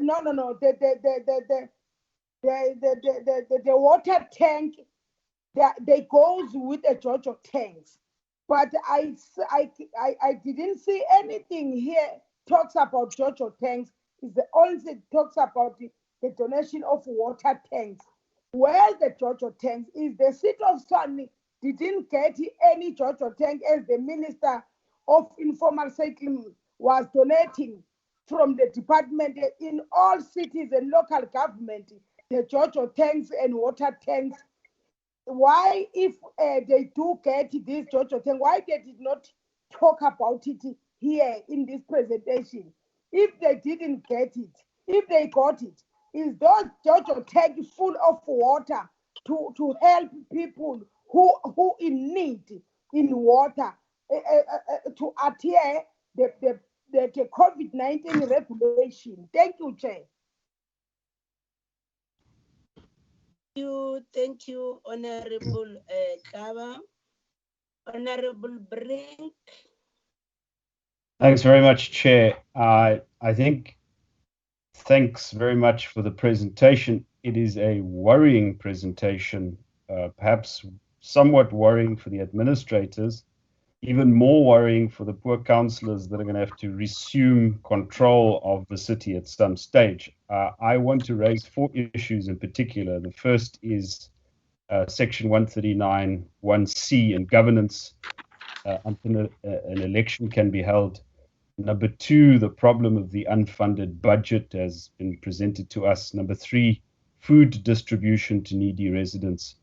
And number 4, supply chain management issues as it relates to Rooiwal and the Hamaanskraal water crisis. Now, Chair, you've mentioned that there is quite a bit of legal and political controversy surrounding the administration, and I don't want to touch on those details, save for this. Section 139 1C does envisage, as the administrators say in slide number 4, the election of a municipal council. In fact, within 90 days of the city being placed under administration, we're now into 65 days, even more. Obviously, COVID has happened in the meantime, and obviously there's a court case which the provincial government is appealing, and that will determine a lot of things. But I want to ask the administrators and the provincial government what sort of engagements have been had with the IEC to prepare for an election as contemplated by Section 139 1C. If the province wins its appeal and the High Court ruling is overturned.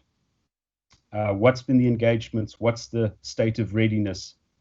I don't think this section was ever intended to allow a provincial administration to go on as long as it's had, but obviously circumstances are exceptional.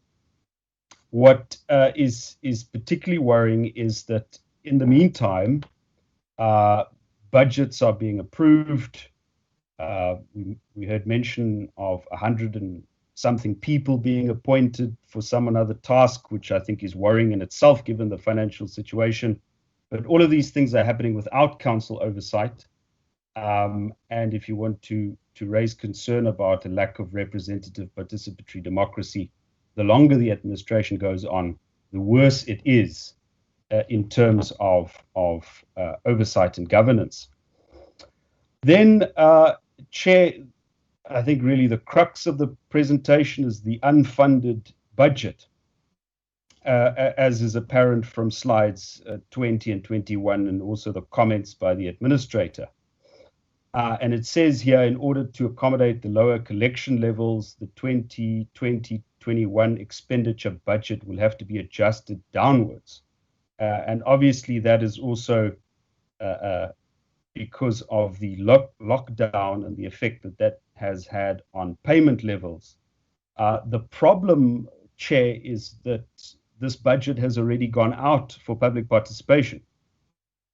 So an unfunded budget is now open for comment by the public. And that is something you would have understood if this budget had gone out at the beginning of April or the end of March. But it didn't go out then. It went out on the 19th of May. So by that time, the administrators or the city administration should have at least known the effect of COVID on revenue collection levels. So how are we going to deal with that? Because MFMA Circular 42 requires a balanced budget. It's not a nice to have. And so serious decisions need to be made. And Chair, let me just mention that from my own knowledge, at the end of the previous financial year, this is a city that had an operating surplus and a cost coverage of 2 months almost. So, you know, we really have to understand what is the thinking and what's going to be done, because some sort of a new budget will have to be prepared. Then, Chair, I have a question about the food bank of the city. Obviously, we know that the lockdown is going to have a terrible effect on household incomes. What is the capacity of Tshwane's food bank to assist needy residents? How many can be assisted in a particular month? What is you know, what has been budgeted for that? Because it appears that there's been a special adjustments budget approved by the administrators, and is it sufficient? Then lastly, Chair, one issue in Tshwane in particular, and it affects the water problem, is the endemic issues with irregularities in supply chain management. It's almost, you know, it's a disease in local government, but in Tshwane it is particularly problematic, and it has been. It's a historical issue. Have the administrators in the provincial government assured themselves that the irregularities in supply chain and tenders that have caused delays before, not only in terms of Rooiwal and the water crisis, but in general, are now under control? Have you got a handle on the supply chain division? Because if you do not, then Rooiwal is just going to continue to be a problem. Thanks very much, Chair.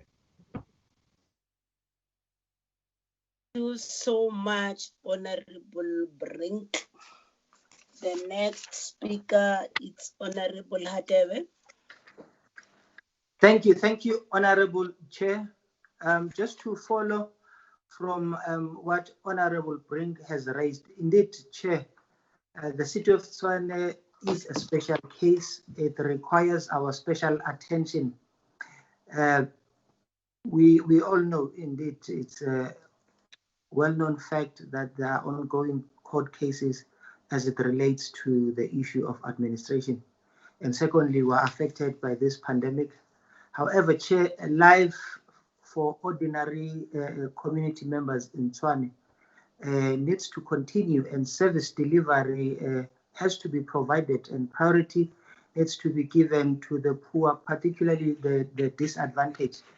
Now, what I was expecting, Chair, from the COVID-19 plan, issues that ought to have been emphasized and clarified are the following.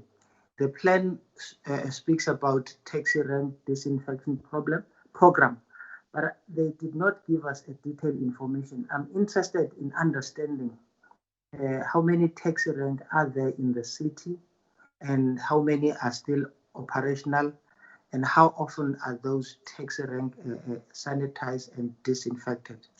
The second aspect, it relates to their buses. How many buses do you have, and how many are in operational under COVID-19? And the program as well, how often do you disinfect those buses? The third issue, it's in relation to the homeless shelter, given the fact that we are in winter season and this pandemic spread rapidly under these weather conditions. What type of shelter do you provide for homeless people?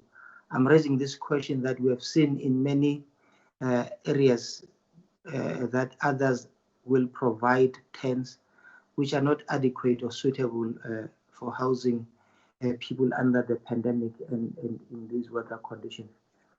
The fourth question, Chair, is in relation to their door-to-door testing program.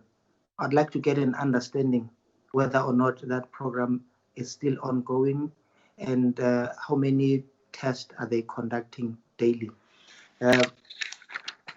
The fifth question, I did not hear anything in relation to the clinics that are owned by the city.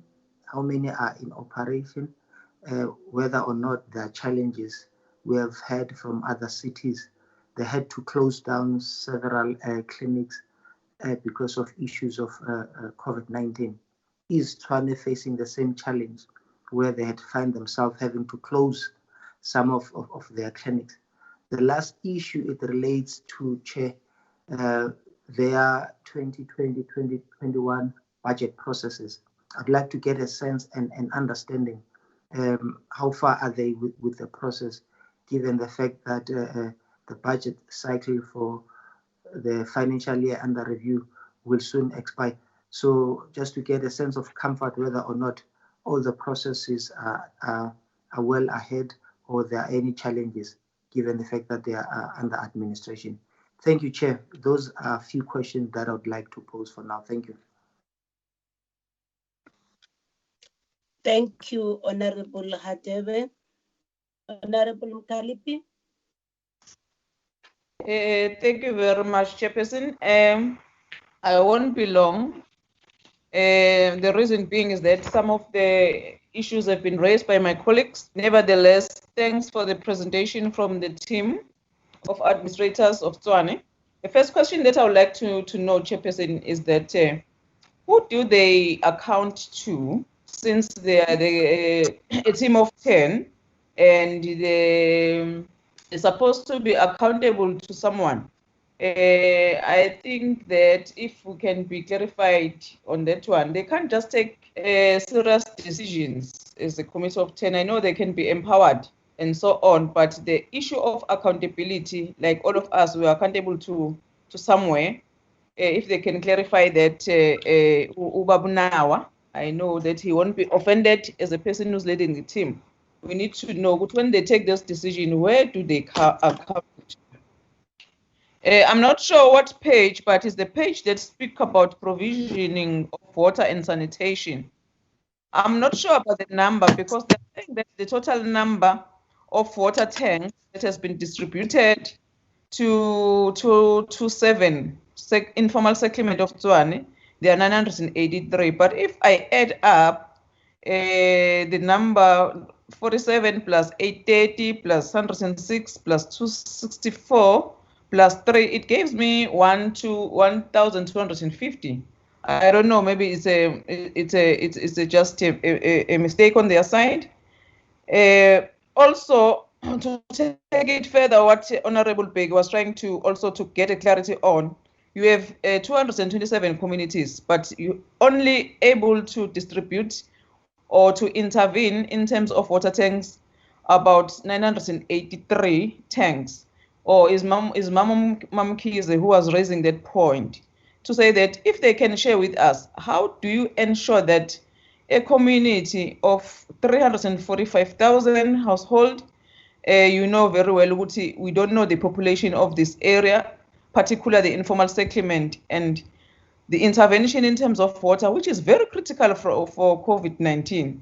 How do you also distribute these tankers? For instance, if you go to Region 1, the number of informal settlement is 82, and the number of tanks there, 94 plus 14 plus 48 plus 1, in a number of households that is 82,790.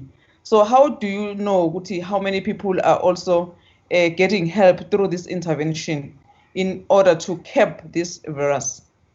I'm not sure what on the provision of water and sanitation as well, Chairperson. As well, when they say that chemical toilets, they have provided 2,334 toilets ordered and 1,356 delivered in the region, and they don't even tell us what happened to the remainder of, I think it's 978, is not mentioned in the presentation. They further said Region 1, 3, 4, 5, 6, and 7. But according to their spreadsheet, Region 2 also got 67 toilets. So therefore, I don't know if it was just a rush in terms of the presentation or what is happening, because if you're coming to account to this committee, I think you must have information that is also well presented, and we must not have some of the question that is hanging.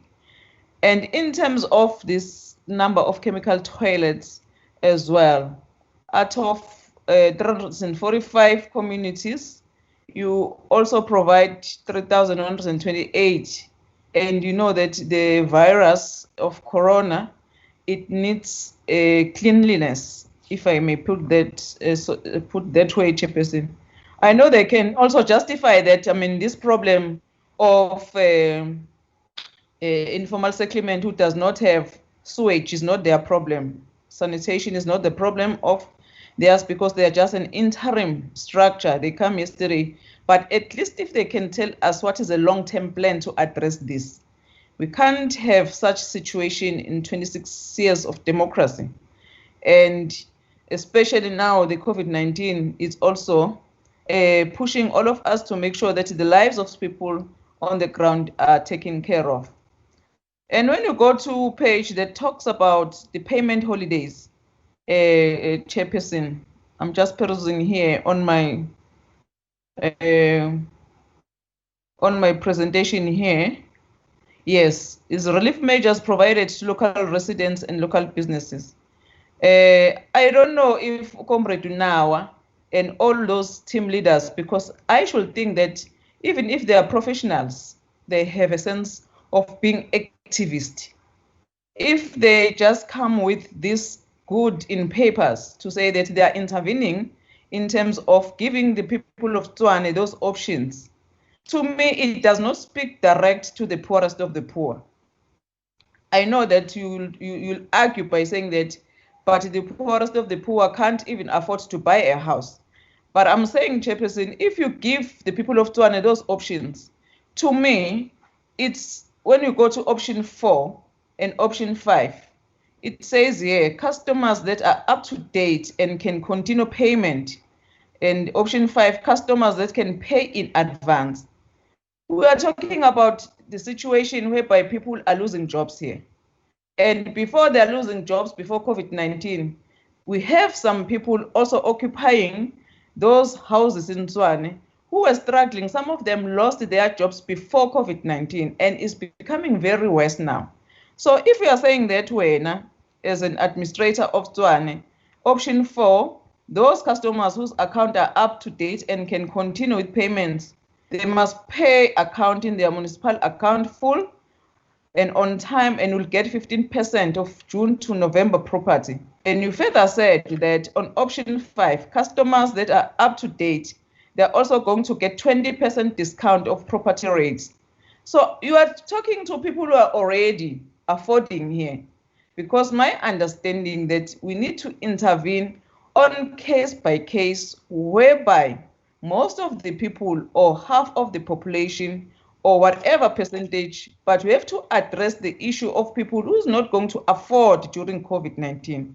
But if a person saying, no, I can afford, I don't have a problem, why do you say to this person, no, pay me in advance, then you'll get 15% discount or whatever percentage discount? So to me, we are not zooming in on the problem that you need to address in order to make sure that those people, they don't suffer. I think, Chairperson, we raised this issue as well when all other municipalities came to do their presentation in the portfolio committees. And I'm not sure, I must be corrected, I'm talking under correction. It's only this administration, it's only Tshwane who are saying they're coming with these plans of intervention in terms of payment. Because even at Tshwane Municipality, we ask as a committee, what intervention strategy are you putting forward? But we're speaking in terms of businessmen, small businesses who's going to lose income, the poorest of the poor who is not going to be able to pay for their services because they lost their job. And most of the people, I think, according to the stats or according to the latest report, it says a sizable number of South Africans, they are going to lose their jobs. So if Tshwane come with this concept, which is very good and progressive. And I'm also saying it's only them who have said to us, we have put this one in place. But it does not talk exactly of what Tina we are perceiving to achieve as Abantu baseTshwane. I will appeal, Chairperson, for them to the administrators. I know maybe they were doing this with good faith, but they must go and revisit it. We also said as a collective in the committee, maybe you must go as municipality and look to options whereby you are going to establish sort of a call center to say that each and every person, each and every citizen of Tshwane who is losing his or her income must come forward in order for you to have a database. When you intervene on an information that is presented to you. Because to me, it does not augur very well to say, those people who can afford even now, you just say to them, pay me in advance. I know maybe one of the reasons is that you want also to collect the revenue, because in some of your presentation, you are alluding to that fact that the collection rate is also going to go down because of the situation that you are facing too. But if you intervene, you must intervene very genuinely in order to achieve the goals that you want to achieve. Thank you very much, Chairperson.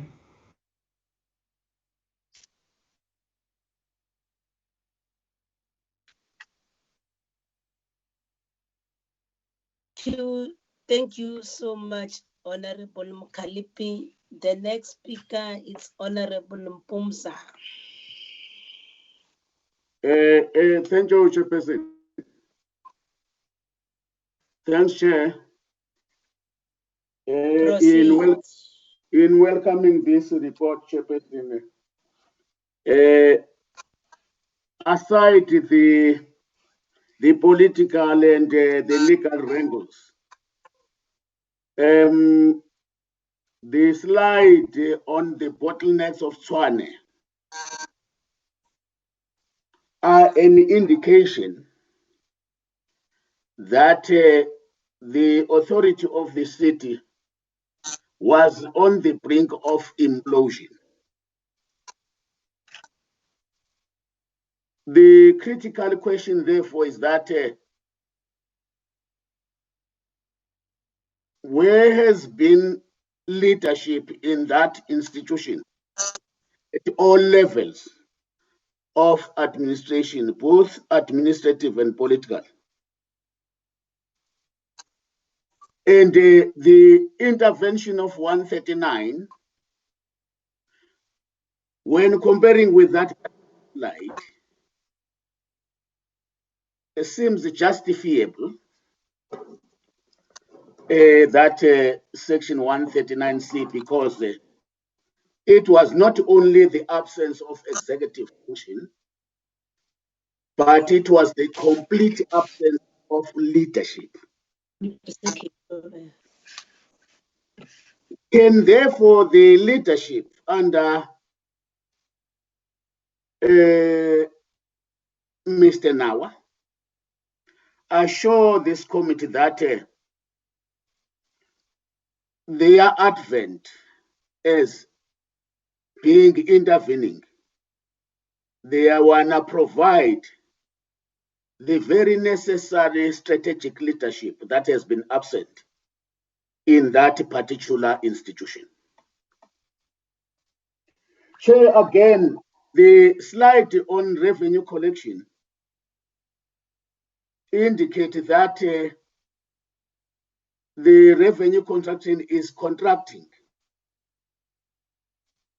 is declining, and the estimates are indicating that the decline in April is going to persist up to May and June. Now, I could say that the Metro also in its presentation is indicating that they are bringing some mitigating measures, like providing tax holidays to residents and businesses. My question, therefore, is, as they provide those provisions to cushion disruption and the veracity of a contracting economy on its residents. Where are the measures that would assist the indigents in this particular instance, so that the poorest of the poor within the vicinity of Tshwane are not adversely affected by this, so there are some form of redress and relief to the poor. The other point, Chair, is that the city is indicating to us that as part of their response to COVID-19, the city provided a COVID-19 helpline. Can this leadership give an adequate assurance to us that the residents of Tshwane are utilizing fully that helpline? And is the increase in the volume of the calls actually in response to the declaration of the city of Tshwane as a COVID-19 hotspot? Chair, also, households differ in size, ranging from 1 to 10 person and more per household. And this could be a health hazard in the provision of the chemical toilets. Has the city actually taken that into consideration in the distribution of chemical toilets? And how often are these toilets being cleaned? Are they cleaned twice or thrice? In the presentation also, Chair, of the city to us, the cost of water up to date is almost plus 5 million. And does this include non-revenue water? The cost of the tankers and the water tanks? Thanks, Chair.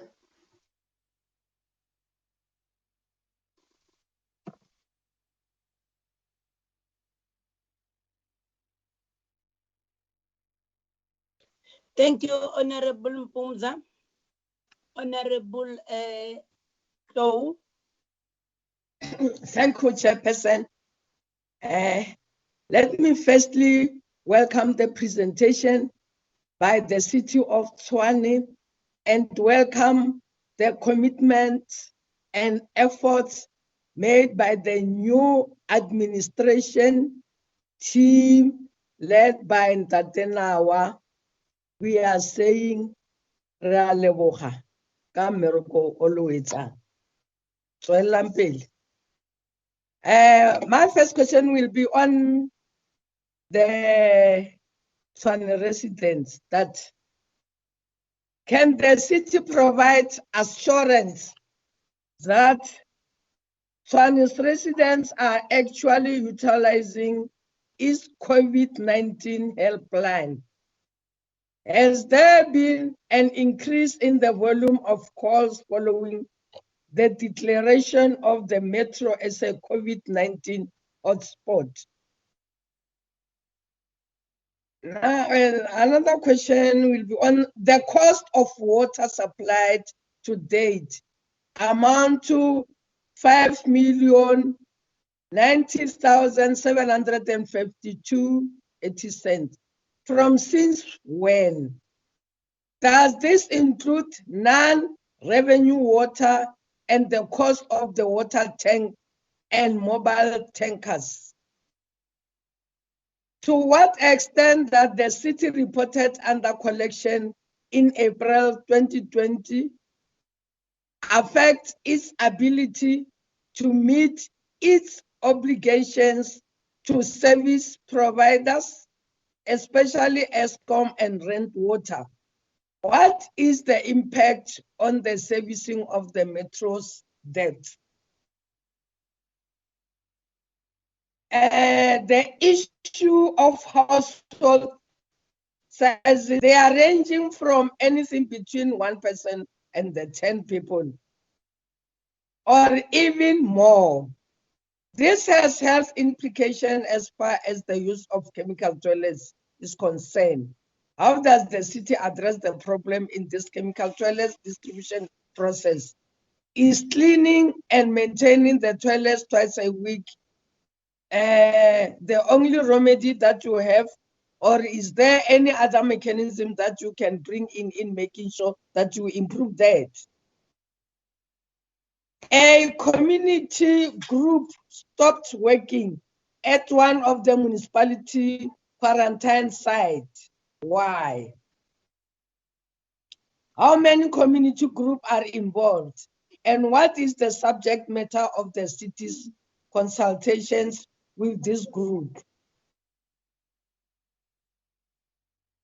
The administrator's high-level assessment of the state of the metro notes a number of important cumulative factors that have led to the collapse of the metro.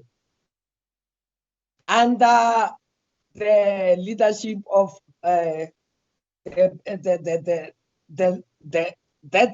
government, not led by the DA.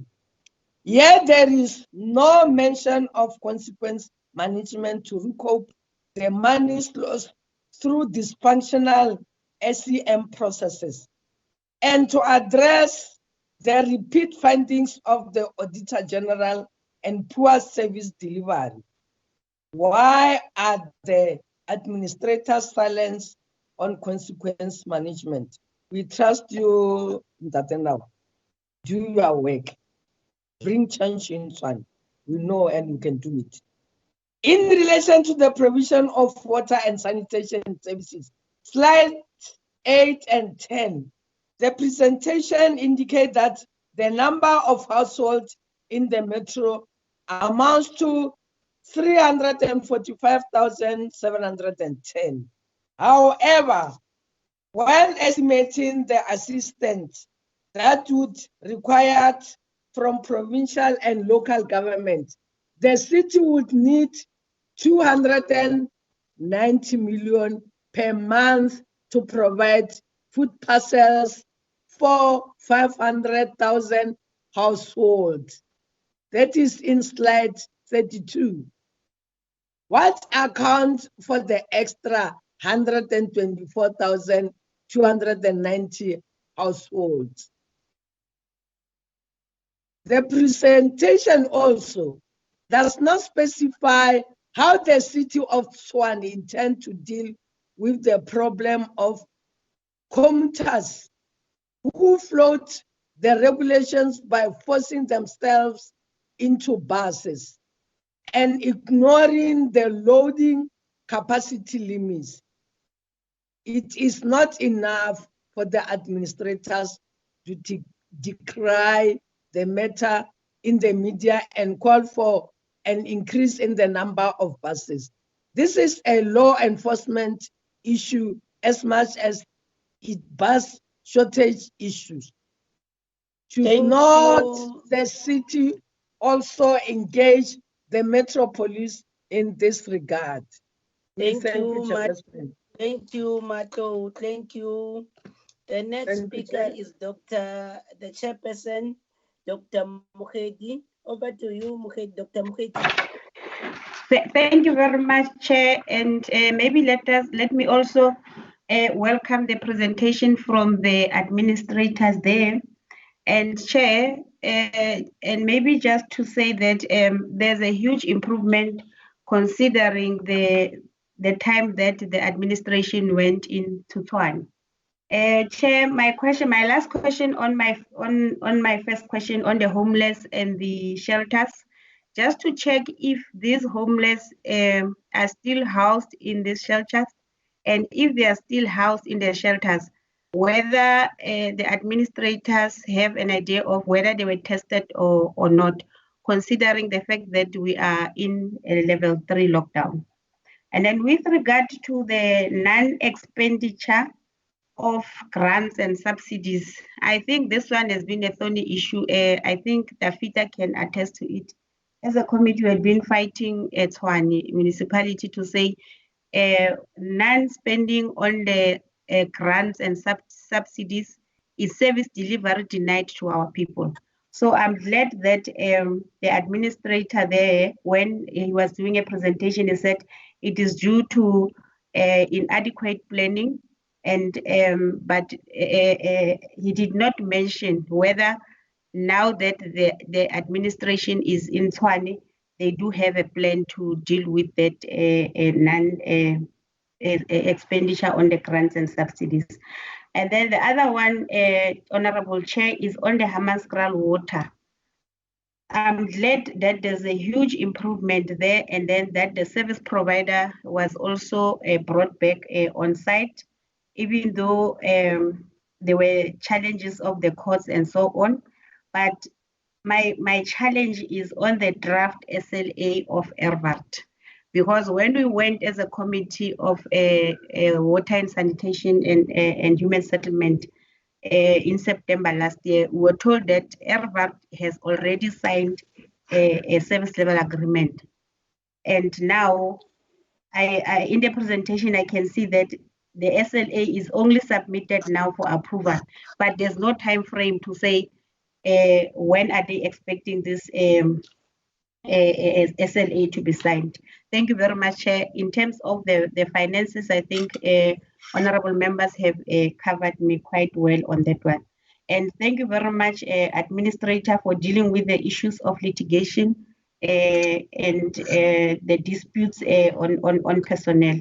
I'm glad that they received priority because it was a thorny issue to us as well as a committee. Thank you very much, Chair, for allowing me to have the opportunity to engage. Thank you.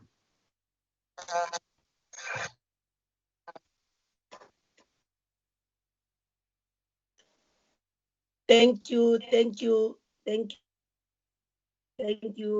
Honorable Mukhethi.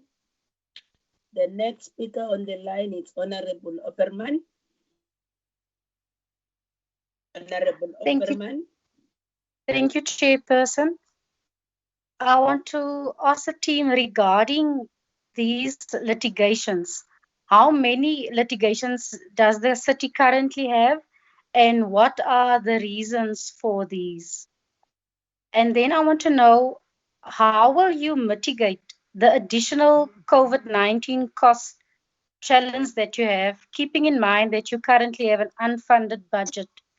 I also want to know, how much did you receive from Treasury, and what is your actual monthly costs?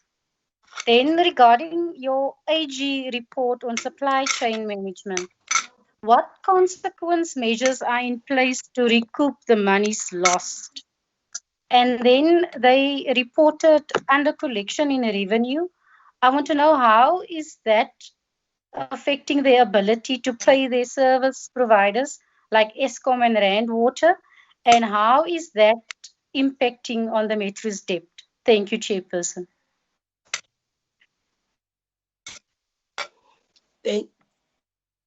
Thank you so much, Honorable Opperman. Thank you. The next speaker on the line is Honorable Tuli. Over to you, Honorable Tuli. Thank you, Chair. I think the honorable members who've spoken before me, then I'm covered at this present moment. Thank you.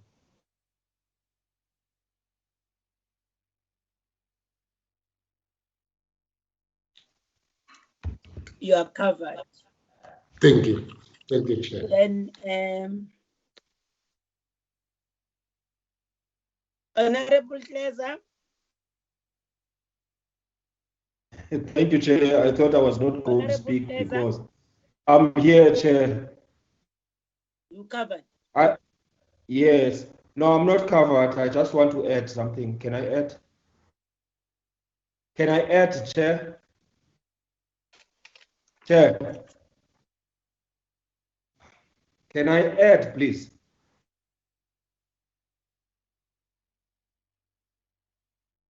Chairperson. Yes. Chairperson. What? Yes, that's the point. I thought it was myself alone. Can you hear him now? Can you hear me now? Yes, Honorable Chair, we can hear Honorable. Yes, Fighter. Can we go? Thank Honorable. you very much. Shoot. Thank you very much, Chair. Look, I just wanted to add the honourable members have partly covered all the questions pertaining to what I wanted to ask. I just wanted to ask with regards to whether the city then, because I'm breaking. It's breaking. Yes, that's better now. Can you hear me, Chair? Yes, now we can hear you. Proceed. Okay. No, thank you, Chair. I just wanted to add, Chair, because what doesn't bring confidence with regards to that issue of houses that just built for the sake of the house that was just built without infrastructure. I'm very, very aggrieved that because the communities have always provided a solution in community meetings in terms of what needs to be done, because in community meetings, we have always said that there is no way that the state can have capacity to keep people in check and do many other things that the state is doing, while not able to bring about capacity in terms of the infrastructure. So my question is, do you have measures, or do you plan to move in the direction of building in-house capacity of the city to actually first build infrastructures, you know, in like churches, recreation centers, sports ground, before any house is erected? And if that is the case, how are you going to source money to actually put the measures in place? Are you planning to have a construction company in the city so that you can in-source workers, you can build internal capacity to ultimately, I repeat that, ultimately do away with tenders? Do you have any plans towards that move? The last question, Chair, is with regards to homeless people. Does the city has the post COVID-19 measures to ensure that the homeless people are not only temporarily housed and fed, but provided with required skills to encourage self-sufficient active citizens to form part of the municipal programs that should deal with potholes, that should deal with other issues pertaining to infrastructure in your municipality. Thank you very much, Chair. Thank you, Honorable Kleza. Thank you, members, for all your questions. On my side is just some few riders with regard to the issue of the depopulation plan, with regard to the Mamelodi hostel. It's just a follow-up issue as raised by Mam Kize. You remember there were people who were displaced in December 2019. And then, as Mam Kize has rightfully said, they were housed in the church there in Mamelodi. I remember the Premier went there with the MEC several times to make commitments. But when the national disaster was declared in March, there were people who were still in the church. Can the Department of Human Settlement update us on this? I think Ms. Mukate will take this one so that we need a full progress report because the colleagues from Human Settlements are not here. Then we want the full progress report to say what is the status of those people. Then with COVID-19, I want us to reconcile this issue of your water delivery vis-a-vis the donated water tanks and everything. We got reports that they are unconfirmed. I just want you to take me to confidence to say, since the COVID-19, now that the Ministry of Water and Sanitation was providing JoJo tanks together with some few water tankers, we are informed that the city of Tshwane decided to pack all the water tankers and say because this national department intervening, we are doing anything. Or we're not doing anything, then we are told you locked your water tankers in the garages. How true is these allegations?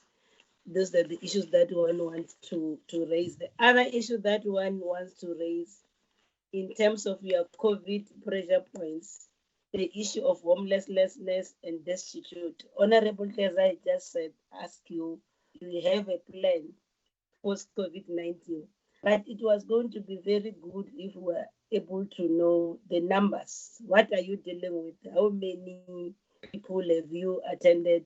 What are the numbers that you have at your disposal of people who are homeless and those that are destitute? Do you have the figures that you can share with us? Yes, and when you're telling us you are responding to them, how are you doing that? And with regard to the Hamaanskraal water crisis, the organogram that you have presented here on slide 5 maps out the overall COVID-19 governance structure and the city of Tshwane's place in it. There is an explicit reference to dedicated homeless and emergency evacuation task team, which underscores the Metro's clear focus on homelessness and emergency evacuation. Why is there no equivalent dedicated focus to the Hamaanskraal water crisis on the city's organogram? The provision of quality and sufficient clean water is central to an effective COVID-19 response. And then you know the issue of Hamaanskraal, it has been long. That's why one is much interested to say the way you are responding in relation to COVID-19, why didn't you do the same in terms of the Hamaanskraal water crisis? Over to you, intervention team. Over to you.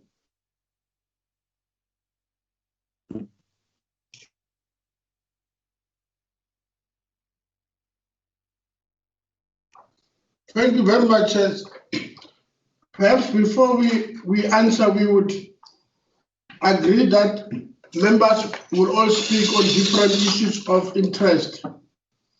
I thought I must premise the discussion that when we took over the reins as administrator, we found the city in deep financial crisis or bad financial management and irregularities, and it was evidenced by the fact that Municipal Public Accounts Committee reported and indicated the city of Tshwane has investigated 1.7 billion of rents and 6.9 billion unauthorized, irregular, fruitless, and wasteful expenditure. So there is a lot that we were dealing with it, and I think Riada will go to the details to explain all financial related matters because the evidence is found in the AG's report. So the issue that the city has some reserves and all that, I think there will be some explanation to that effect. But I think we should also clarify, Chair, that in relation to the question raised by Honorable Kaba, that we are engaged with the pastor of Baptist Church in relation to the people that are there. We went personally to visit the church and see what are the needs and what the city can support. And we know sometimes when the pastor goes outside, the impression is that the city is disengaged. But the lasting solution is what we have just done, Chair, that we have had to agree with in partnership with HDA, which is the Human Settlement Agency, to procure land for those people, and soon, before the end of June or beginning July, we should surely move those people from the church, even those who were in Mamelodi floods. So there's a specific attention that we give to that program. But you would know, Chair, that there are people who were in informal settlements. So we also are managing not only those communities, but we also look at the broadness of the city and how we respond to issues of human settlement as a whole. Otherwise, we will be found wanting that people who were there, some of them are new arrivals, and then we leave people who have been in backyards and those who are there in former settlements. So we have requested to have a full picture of the city, and that's why in our reports we indicate how many human settlements we have and what is the issue that we want to respond. And accordingly, earlier on I spoke about the registration, and here that you have to follow a particular process to cover all the people in a way that is systematic. So that is taking place. As I said, that the water donation, I think the word Jojo is actually a brand name. So if you say Jojo tanks, it means you are promoting a particular brand. And that's why we prefer to call it a water tank. But if you look at the numbers that we have already provided, Honorable Kaba, we have given 983 water tanks across the city. And then you will also see that we also have water tankers or trucks that feed into that. So what we keep to do is to ensure that continuously the city responds to provide water to those communities. There's no period where there's no water in that. And I think so far we have been very successful to get our teams to respond. The one issue that I thought I would also respond to is about chemical toilets, as raised by one of the honorable members, Honorable Mkandile with an M, that Mkalip with an M. Hey, my God.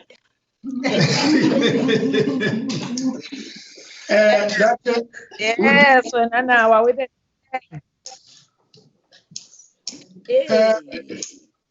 I'm sure it's important to continue to explain the M, because it's important, Chair, that we have also, we clean the chemical toilets twice a week so that we don't keep it low. So there's a consistent approach to deal with it. The Mamelodi detailed question, Oshiva will come in.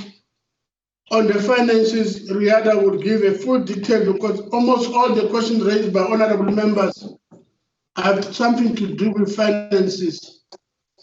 And then Labukham will come in for issues of compliance and all what we raised. And finally, the city will speak to supply chain. Yes. And then the way Val and Water Hamaanskraal as whole, and the buses, Mr. Gilberto will give an answer.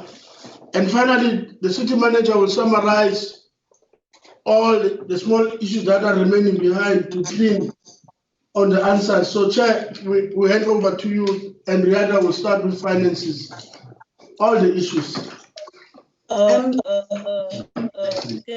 thank you. Now, Ms. Kruger, can you start on the financial matters? Thank you, Chair.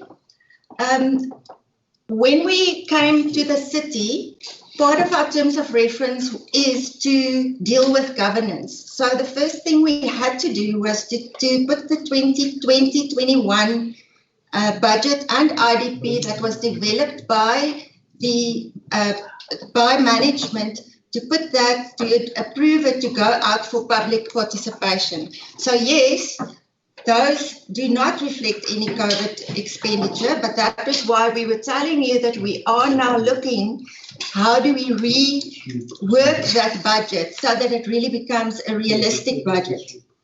So the next point, we will never, ever approve an unfunded budget. And National Treasury will also never, ever accept an unfunded budget. But we're finding ourselves in a very difficult situation currently where the collection rates and the revenues have gone down, expenditures have gone up, and we are dealing with a whole lot of fixed expenditures that comes from decisions that were made in terms of salaries, in terms of collective agreements that we have to honor. So it makes it very, very difficult to get to a point where we actually balance that budget. And what we were saying in this meeting and in this presentation was, when we're looking at assistance from province and from national, it will definitely be in terms of funding that we will need. Then you were asking, why do we have an incentive program? We have to listen to our residents and our businesses, and that is what they asked of us. And that is why we went ahead and we worked on this plan that we have given you to look at. The poorest of the poor will still be dealt with through our indigent policy, which we have. And you will hear from the ads on Power FM and some of the other radio stations.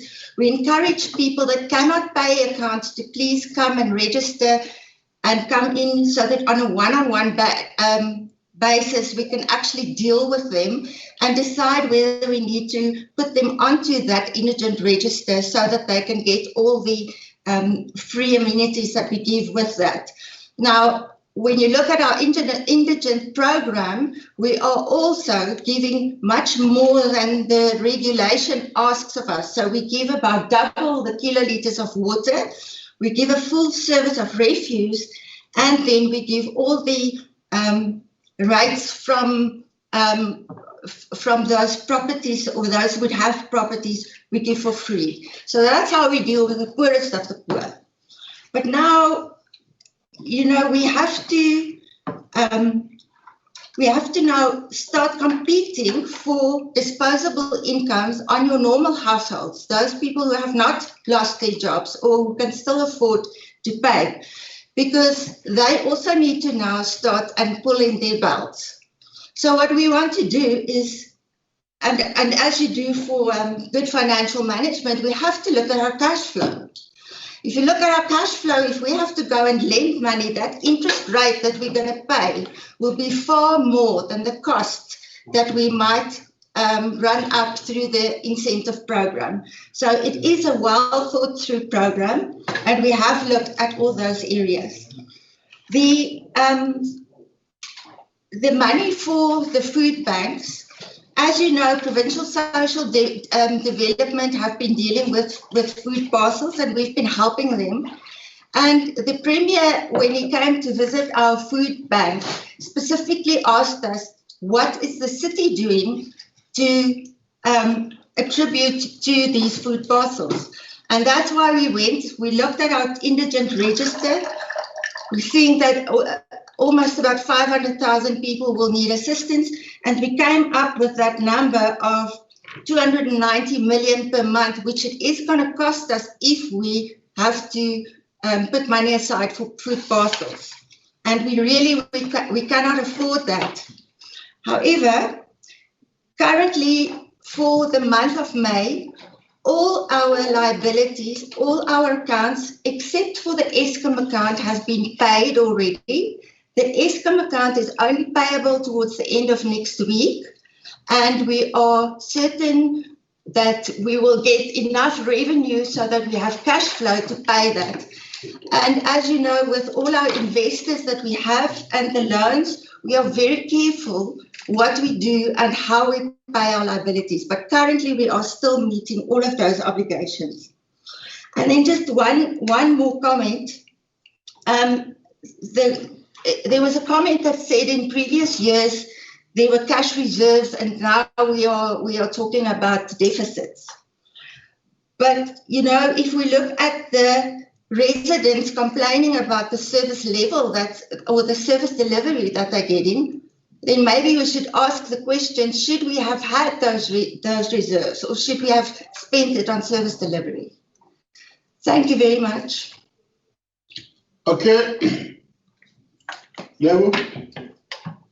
Thank you, Chair. Thank you. The next person to respond is Ms. Shiva Makotok.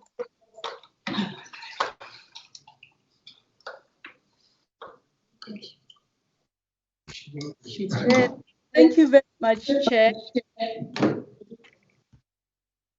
I'm going to respond on the issues related to Mamelodi and how we approach it in terms of our de-densification plan, as well as I think one speaker is still on there. Somebody has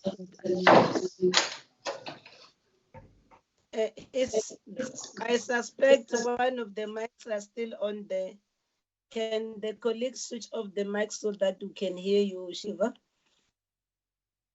Let them allow it to be your mic that's on. The rest must be off so that we can hear you properly. Thank you very much, Chair. So in relation to Mamelodi, we have, as part of our COVID response from a human settlements perspective, we have two strategies, I think, as it has been presented. The first part deals with water, sanitation, and then the socio-economic issues, and then the second part deals with how we manage the de-densification program. And as it was articulated earlier when we were talking about Nelmapius, all the 7 regions of the city were affected by floods, with the 3 most regions that were affected being region 2, 4, and 6. But as we have also said in the plan that we have started to implement, the largest portion and the oldest part of informal settlements in Tshwane reside in Mamelodi and has some of the oldest establishment from 1995. So the strategy that we have adopted is one that seeks to resolve the areas of Mamelodi and region 2 and 4 therefore. So in Mamelodi, what we have specifically done is to acquire land. So we went through a budget process that was approved by through the Human Settlements Department and with the province, and together with National Treasury got an approval of the USDG, the grant, so that we can reallocate some of the provisions from that act towards COVID. So most of the city's COVID response is funded from the reprioritization of the USDG grant. Within this context and focusing specifically on Mamelodi, there are a number of other projects that we are focusing on outside Mamelodi, because our human settlement strategy, as I have articulated, seeks to deal with land acquisition, how we de-densify your hostels, as well as reducing the impact of those who are affected from an informal settlements perspective. We have already partnered, and some of the things we had to deal with as we came in as administrators was the significant misalignment that existed from an intergovernmental perspective and the disconnect that seemed to exist between the province, national government, and the city. So we set out to try and bring this together so that we can get the work of addressing COVID responses from a human settlements perspective correct. We have done that in Mamelodi. We have already acquired through the Housing Development Agency and the National Department of Human Settlements portions of land that will help us not just with Mamelodi flood victims, but with the process to de-densify as we get to the peak of COVID in September. The plan that we have in place is that we should be able to start moving people, as Ntatenawa said, between the end of June, and then we are hoping that we'll finalize even with the hostel program. By July, we should have started the relocation process. So that deals with Mamelodi. And then in terms of the economic development and some of the issues that some of the members have referred to, we have, as Rianda also indicated, there is no chance that as a metro, we can go out with an unfunded budget. Part of the work that we continue to do, that does not have to stop, as we are running a parallel process with the community participation process, is that as we respond to COVID, we have requested the team who have come to us with their plans and the plans for the city, having understood that the impact of COVID and the economic downturn is going to burden the city with a decline of almost 13.9% from an economic perspective. We have asked that from an infrastructure and capex perspective, that we should have very specific plans that respond to how we are supporting very deliberately township economies and how we are bringing communities that are marginalized because of this pandemic into the mainstream of the economy. So I think Ntatenawa will perhaps, through him, request that we will provide this information as soon as we finalize the budget process to come and indicate exactly the specific plans that we are going to institute through our infrastructure program and through other stuff that we procure as a city to ensure that we address issues of economic development and how we are very deliberate about supporting small enterprises and people without jobs in the city to come to have lesser impact from COVID. There was also a question earlier around the allocation of beneficiaries, which is managed by the city but approved by the province. What happens is the city with the province have what is called an allocations committee. And through this allocation committee and working with community leaders, and in the case where there is no council as it is in the city, we are working with community leaders. We were with Ntatenawa today in Mamelodi, addressing some of the issues that he referred to. But the logic of it is that we have a clear list. He has set out the criteria that is in line with the housing policy. And the plan then is also that we will follow that to the extent that we address priority in line with the policy as much as we can. Thank you very much, Chair. So much, Shiva. The next person who must respond to the questions is Mr. Gilberto Martins.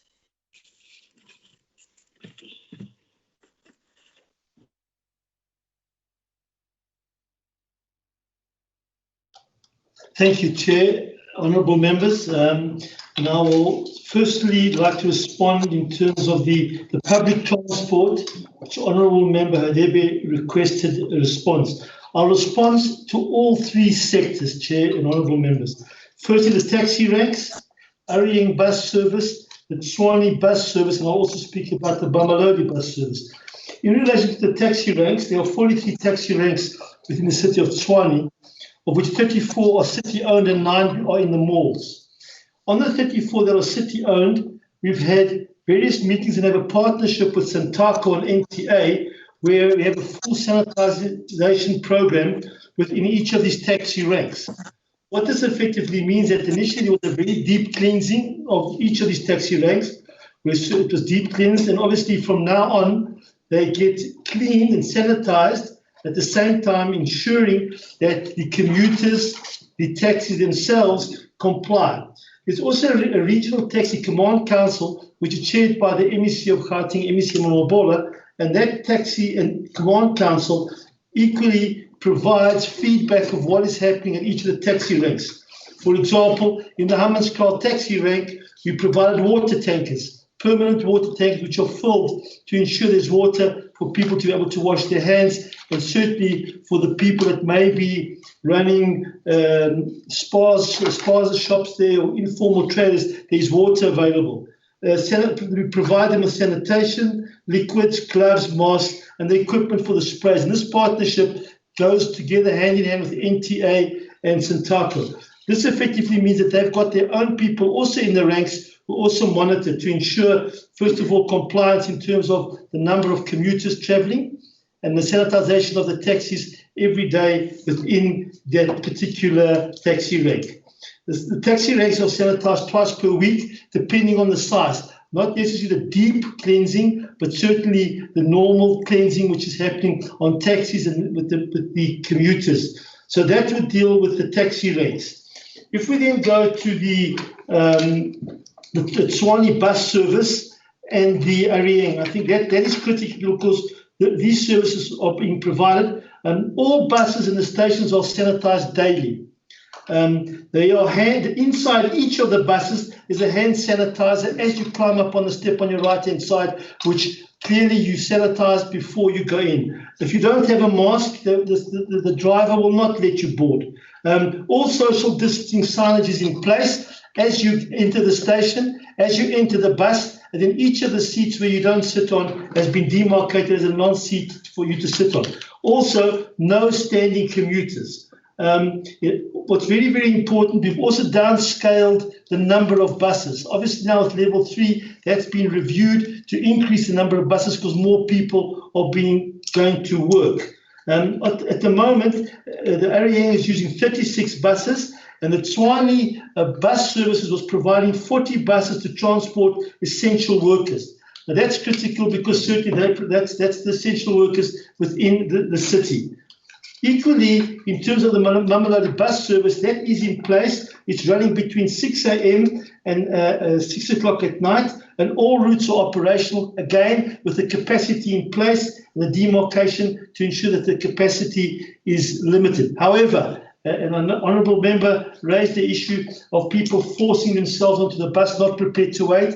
We had 2 incidences on the first 2 days when this was introduced, but we've certainly through law enforcement and also through the commuters and knowing the risks that they take, this has been addressed, and certainly we have not had any negative impacts on this. PATCO is also, for the provincial bus service, is also fully operational and equally on the same conditions that we have. So that would cover the Arieng and then the bus services. Just on the last area that were raised, members raised 3 questions. I will answer them straight away, Chair. The first one on the ARVAT service level agreement. The service level agreement has been signed. We can certainly make it available to you. It has been signed.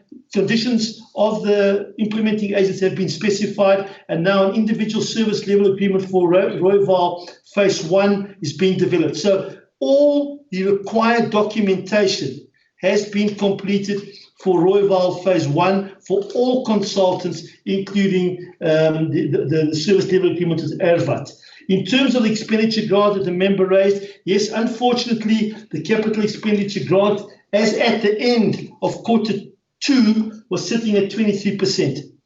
Certainly as administrators, we've taken on the challenge of how do we ensure that services are delivered, but more important with infrastructure to make sure the projects reach their conclusion as fast as possible, but certainly within a budget. So we've taken certain corrective actions, and obviously COVID did not assist us, but certainly, for example, on Rooiwal, water being the crisis that it is, it was an essential service, and we did not wait for level 3 for the contractor to move on site.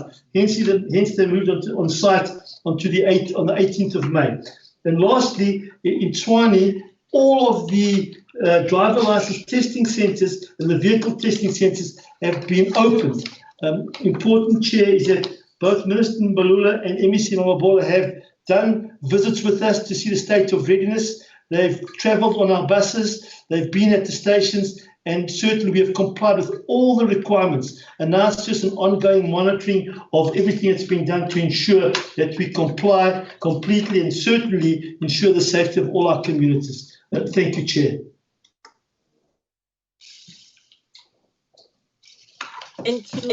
Thank you. Now is the turn of Mr. Tshwane. Okay, no, thank you, Chairperson. There was a question relating to issues on supply chain management raised by Honorable Brink. Firstly, I want to agree with Honorable Brink that there are problems in SCM, but most of those problems are historical.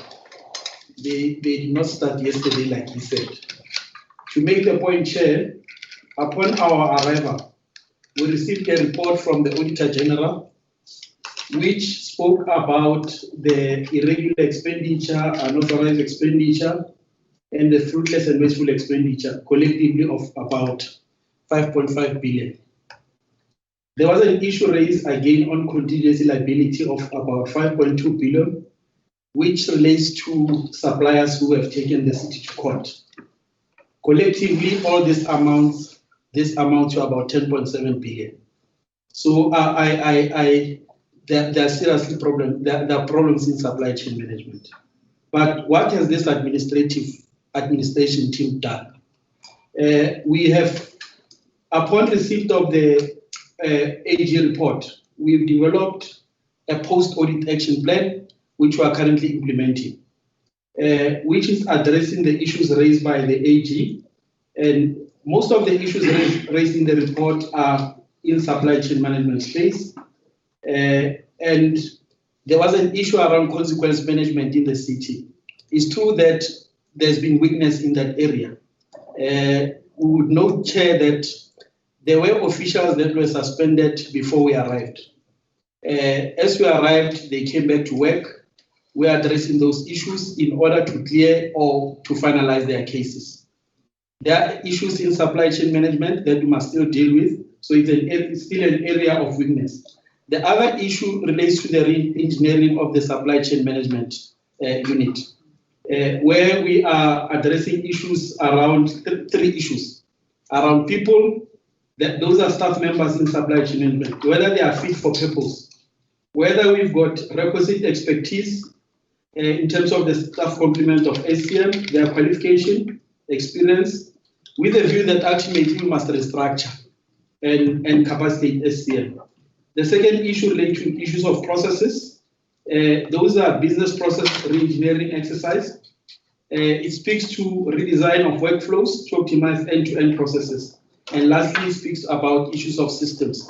So those are the issues that we are currently dealing with, Chair, in order to address the issues that have been raised in supply chain management. Thank you very much. Chair, can I request that the acting city manager, Mr. Mavela Damini, there were issues that you had to respond to. Chair, with respect, may I request that Mr. Defadi just make one point before city manager with respect? Yeah, Chair. Okay, this is in response to Honorable Mkalipi's question on the figures that seem to have clashed. And I just want to clarify that the figures are correct. The water tankers that are provided, we have the ones that are provided from the city of Tshwane side and those that are provided from the national water and sanitation side. And we are having 492 provided by the city, and those from the Department of National Water and Sanitation, 578. That figure gives you 1,070. But yes, we have then about 893. That is the figure that is quoted, and those are the ones that are operational currently.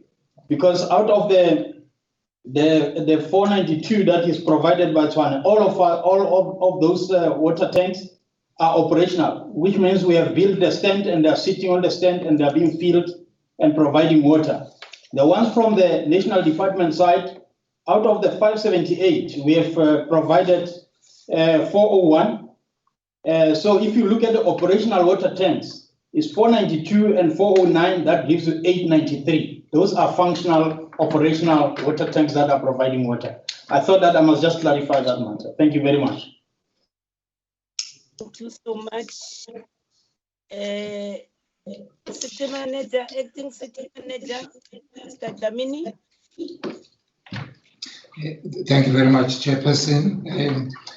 The one question raised, or two questions raised by Honorable Brink relate to matters of the litigation that is happening. So we don't want to discuss the court processes. The one thing I just want to put on the table is that the process of when a by-election would happen in Tshwane is managed and controlled by the Electoral Commission. At this stage, they have a decision from the Electoral Court to defer all by-elections until after mid-July, at which stage the situation will then be reassessed to see whether an election can happen given the pandemic that is bedeviling our country. So that matter is something that is outside the control of the administrator team. In respect of the issue of the unfunded budget, we just want to implore all our elected honorable leaders to make inputs to the budget, because we are out there consulting on the budget precisely because we want to see what your insights might be, how best we can balance the budget if need be. But the point has been made by Rianda that come June, the middle of June, when you approve the budget, we have to approve a balanced budget. So either we will have to find income to top up or cut down on the expenditure side. So there's no way we can approve an unbalanced budget. All we are emphasizing is that the demands for service delivery in this city, because of the history through which we come, are so much that if we could help it, we would want to get support for additional income, whether it's grants or additional revenue streams that need to be managed. The other point that was raised, I think, by Mr. Mpunza was that what is the uptake around the issue of the call center? Yes, the call center is up and running, and there's a number of residents that are inquiring around matters of COVID and where testing can be done, how they can diagnose their own symptoms and the like.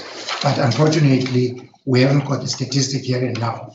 And if the Honorable Chairperson can allow us, we can go to our system in the morning and get stats as to how many calls we've taken through that system at this stage. The issue of cleaning the toilets, we've indicated it's twice a week, but I think honorable members must understand the additional chemical toilets and the additional water tanks, not tankers, what we call commonly JoJo tanks, are an augmentation of what is already existing. Before COVID came in, informal settlement had services that were provided by the municipalities. Some of them were standpipes and the like. COVID meant we need more water to ensure that people never run out of water so that the health situation can be better managed. So it's an augmentation of what is already existing. So you cannot then say there's 340,000 households supplied by 3,000 water tank, or rather chemical toilets. Those chemical toilets add to what is already on site. And so do the JoJo tanks, the 983 that we have spoken to. They add to an already existing supply system in those different communities across our city. The point that's made by Honorable Mutamba, I think, has been responded to. She indicated that there's a sense that when Department of Water Affairs gave us water tanks, we decided to pack our own. That is not correct, Honorable Member. I think Mr. Fadi has explained part of that answer. Our tanks are out there. They service along to other service providers. The service providers are those tanks from national government. Some of others are provided by private water tank operators, which we lease. Others are owned by the city. And all of them are out and running all the time to ensure that the JoJo tanks, as we call them, do not run out of water they are filled up as and when the community requires more water into their system. So parking our own tank is unknown to us, but it's something that we could look at and see how that misunderstanding could have found its way to the parliamentary offices. The number of litigations, I think we've indicated that the quantum is 5.2 billion contingent liability that people are suing the city for. Some of it we're defending, and most of it is because we didn't follow due process because of the supply chain. Some of it, rather unfortunate, not so good decisions were taken, such as terminating contracts without following the due process, and contractors have to be reinstated, and that costs us money. But the number of how many cases we have, even giving a number now might not be useful because these things are coming every day. So we're collecting those figures. We can make them available to the parliamentary office should it be necessary. There are a number of other questions that were raised, which I think my colleague on Lebogang might respond to, Chair. I just thought I should touch base on those. Chair, there are a few questions that are not answered. May we request that we take the last round for answering? There are fewer. At least I'm glad that you have noted that there are fewer questions that are not yet responded. Lebogang? Thank you, Chairperson. A question was raised regarding the number of clinics. The city has 24 clinics which are operational because they are essential service. They've never been closed and they continue to operate. And in addition to the 24, we also have 3 mobile clinics which are catering to the remote areas of the city. In terms of how we cater for homeless people, we have 23 homeless shelters, which are currently catering to 1,603 homeless people. 8 of these shelters are city managed, and 15 we co-manage with NGOs. In these centers, we provide 3 meals a day, Chairperson. We also, in some of the shelters, have picked up that some of the homeless people are addicted to drugs, yes. And we are in partnership with the University of Pretoria providing assistance in the form of a medication that is called methadone, which is supposed to assist with those who want to deal with their addiction issues and withdrawal symptoms. This intervention, we started it during level 5. We continue to provide this service even now. And in all our homeless shelters, we also work with our Tshwane Department of Health to ensure that screening takes place for various ailments, but obviously at this point, top of the list being the COVID-19 screening. So we regularly perform screening in our homeless shelters. In terms of the whether the city has a food bank, the city does have a food bank, and between March and the end of May, we have assisted 19,347 indigents through this program, and this is outside the COVID-19 situation, which obviously has added more people requiring assistance in terms of food parcels. The responsibility, however, of providing food parcels remains the responsibility of the Provincial Department of Social Development. And as a city, we support social development in the provision of such food parcels. So we play a supporting role.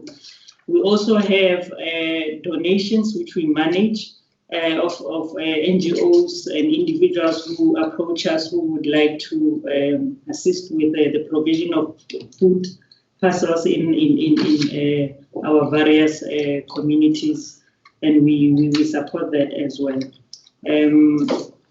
I hope, Chairperson, that answers some of the questions that were raised. Answer, Grant. Chairperson. Yes. Can my question with regards to post-COVID-19 measures for homeless people has not been. Yes. In terms of post-COVID-19, we've done a scenario planning exercise to look at the different levels from level 5 up to post-COVID-19, and the program that we have, which we're running also with social development, is to be able to ensure that, because the shelters that we have are temporary and are not meant to be permanent, most of them. And so the program that we have is to ensure that we reconcile our homeless people with their families, particularly those who are addicted to drugs. And we are already working closely with social workers who've already started intervening in that area to make sure that those who are on the program continue to be on the program of taking the medication which is provided to them, those who are substance abusers, and ensuring that as they continue to improve, we also reconcile them with their families. But of course, going forward, as we would know, some of the shelters are in the form of tents in some of the sporting grounds or sporting facilities. So we intend that as we continue to lower the restrictions, obviously those shelters will have to be taken down, and with the assistance of NGOs, we will continue to provide assistance to those who still need help, who still need our assistance. But in terms of those who continue to get help through our social development department, they will be reconciled with their families. We also anticipate that they can be assisted with getting IDs, getting jobs, and continuing with as social human beings and continuing with their lives.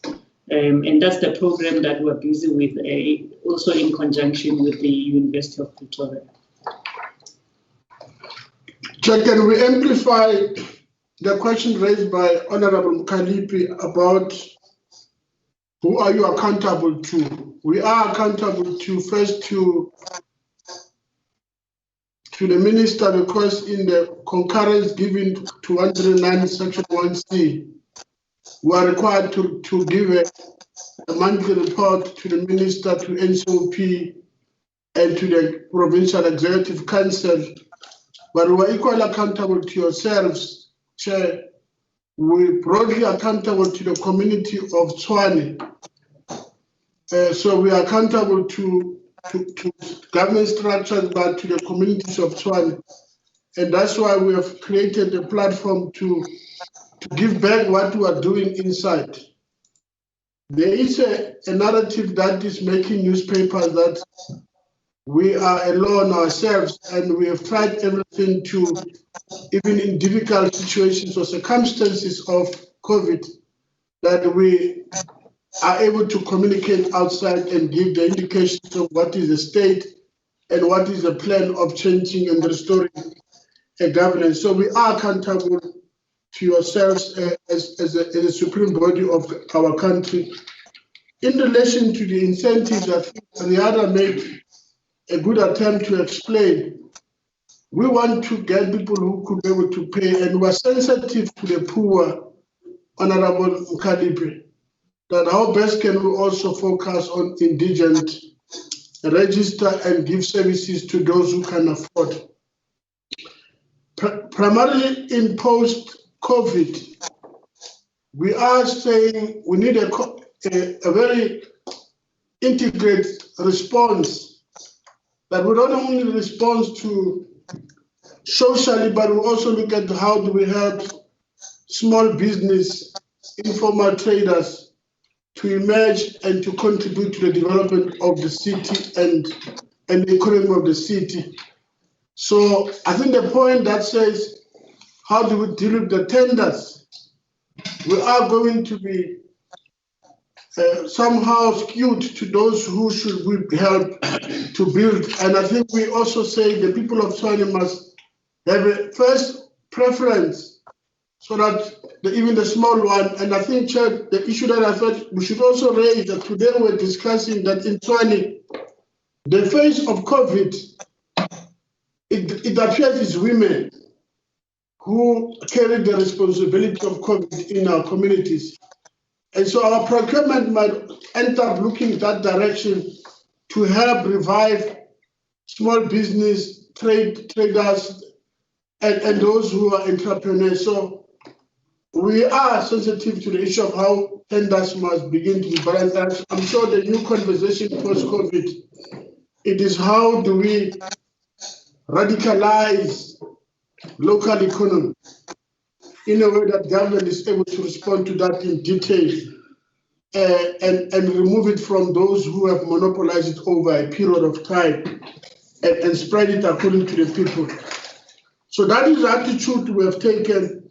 We have said the struggle against COVID is not a struggle at the boardrooms, it must go to the local. So socially we will respond, economically we will respond, and we will pull all spheres of government to be part of the response, because in as much as we are 101C, we equally are part of 154, which is the support of other spheres of government. And that's why the story about intergovernmental relations is very important. We have approached Treasury for what we think is important.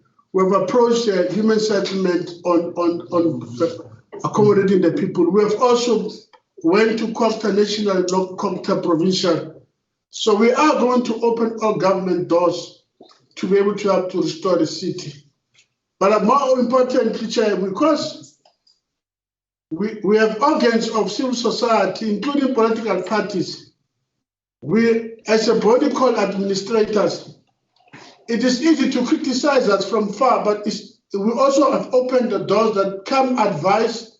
If you think the budget is going out of the roof, we can paint what is the state of the budget, come in and say, what much can we contribute to change the state? Because the truth be told,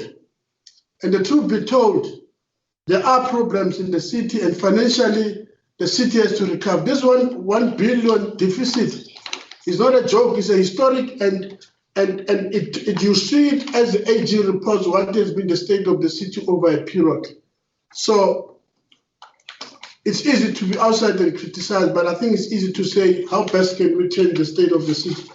And we are tuned to do that part.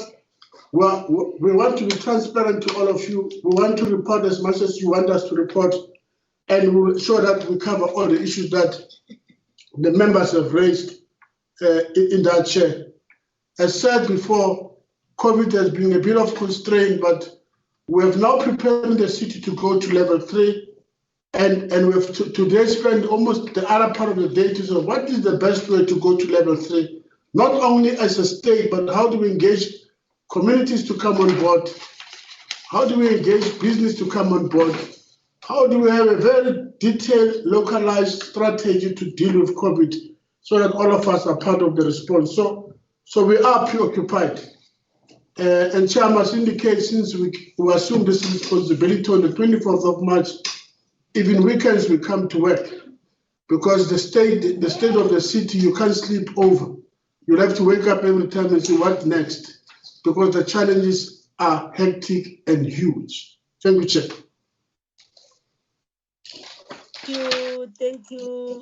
Thank you so much, Mr. Nawa. There are 3 follow-up questions, and then we are heading towards closure. It's Honorable Brink, Honorable Mkalipi, and Honorable Hadebe in that order. Honorable Brink. Thanks very much, Chair. I have to say that the answer to the question of preparation for the set of by-elections is a bit disappointing. To say that, the electoral court has postponed everything, that doesn't quite cut the mustard, because this is not just an ordinary by-election. It would be 107 108 odd wards. It's a massive operational undertaking. COVID is not going to last forever. The lockdown is not going to last forever. Usually the municipal manager is the municipal electoral officer, and so that is somewhat disappointing. Chair, as for the unfunded budget, yes, I welcome the assurance given from Mrs. Kruger that no unfunded budget would be adopted. But the problem is that what you've done is you've published an unfunded budget for public participation attached to an IDP. So the result of that is that the budget that will eventually be adopted is completely different than the one that you're currently talking about to residents of Tshwane. It makes that entire exercise almost meaningless. And, you know, one understands the effect of COVID, but again, this thing was published on the 19th of May. And what is the next step going to be now that we've established that it's an unfunded budget? Is it going to be revised and republished for public comment, or is it just going to be left in its current form and then some other budget is adopted at a later stage?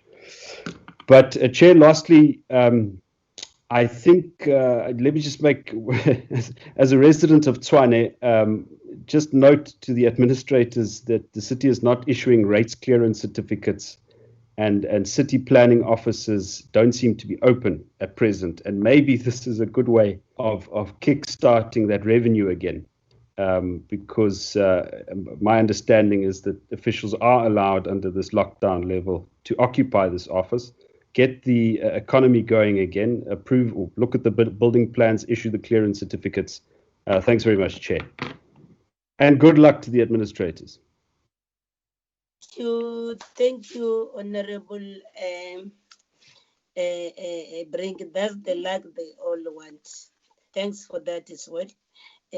Honorable Mkalipi. Okay, thank you very much, Chairperson. Thanks very much for the answers, good administrators. I'm very happy to hear that you are accountable to the Minister of Culture, and the Minister of Culture is accountable to this committee. So we are together. And I also would like also to wish you a good luck, and also to give you a sort of umpago, because the previous administrator, or the previous administration rather, we've been accused of not servicing the poorest of the poor within Tshwane.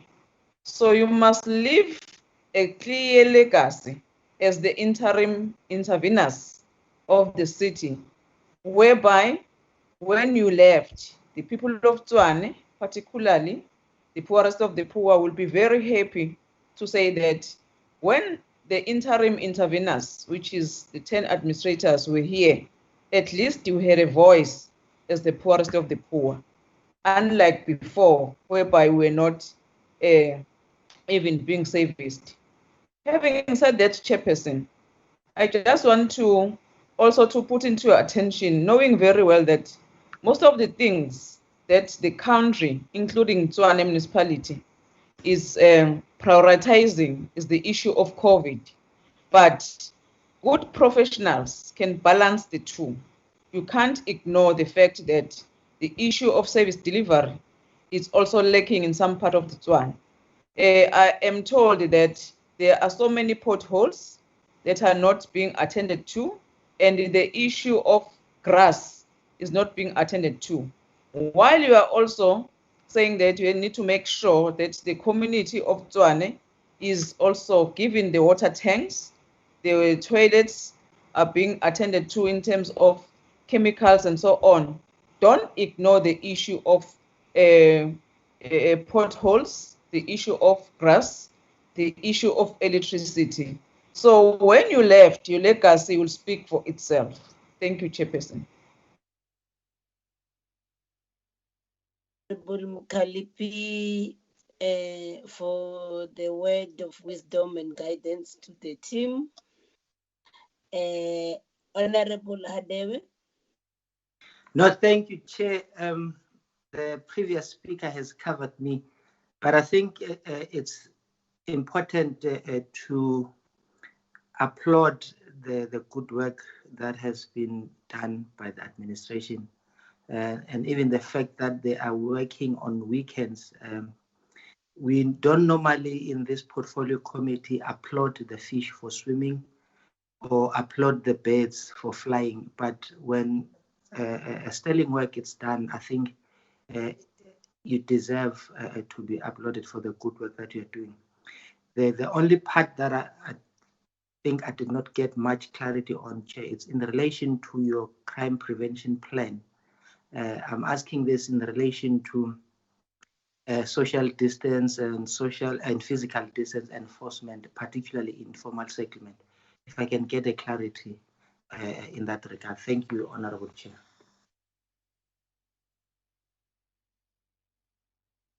Over to you, Team City of Tshwane. Most of the things, comments and recommendations, then just be precise to respond to the issues that we raised. Don't respond to the comments. Thank you, Chair. Chair, thank you. I would just like to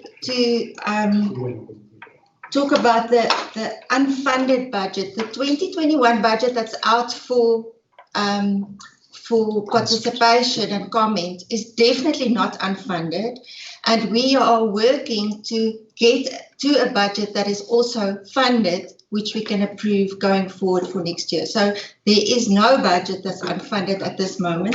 The 2021 was exactly as was dealt with, and that was developed by management through the whole process of IDP. So I just want to make that very clear. Thank you.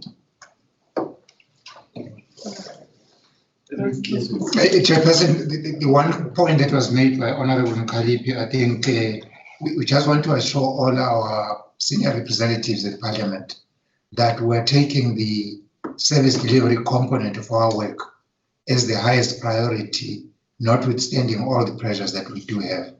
In prioritizing our work, service delivery has been on top. The one thing that we can just say is a bit of a letdown is that because of the lockdown that we're coming out of, roads was not part of the essential services that was able to maintain the infrastructure, but we're getting back on top of that because we're now on level 3 and we're able to get all our teams out on the roads to repair the potholes, go to the parks, cut the grass, and provide the services that the people of Tshwane so well deserve. Thank you very much. The last one, Chair, on enforcement. Let me indicate that the difficulty we have in townships and in... Yes, that should be the last one, eh? Yes, Chair. Bylaws. The bylaws. Maybe I should give level to sweep. Level quick. Thank you, Chair. With regards to enforcement of lockdown regulations, it's obviously not easy to enforce in the informal settlements. The interventions that we're doing is to continue with our public awareness and to also continue deploying our Metro Police officers who work with subs to ensure that the lockdown regulations are observed. And where we are busy doing, where we have plans to do the densification of our informal settlements, as in Mamelodi. What from a law enforcement point of view, the plans that have been put in place is to ensure that as we start to move the people to the new areas, obviously there will be some policing that will be done to ensure that those areas where we move people do not get occupied again. So those are part of our plans, and we're going to ensure that we police that to ensure that there is no regression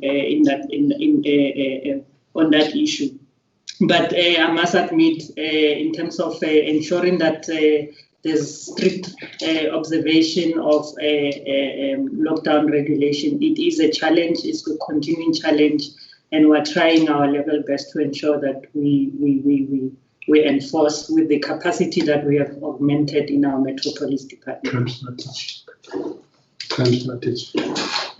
Just to confirm also, yes, the city does have a crime prevention strategy that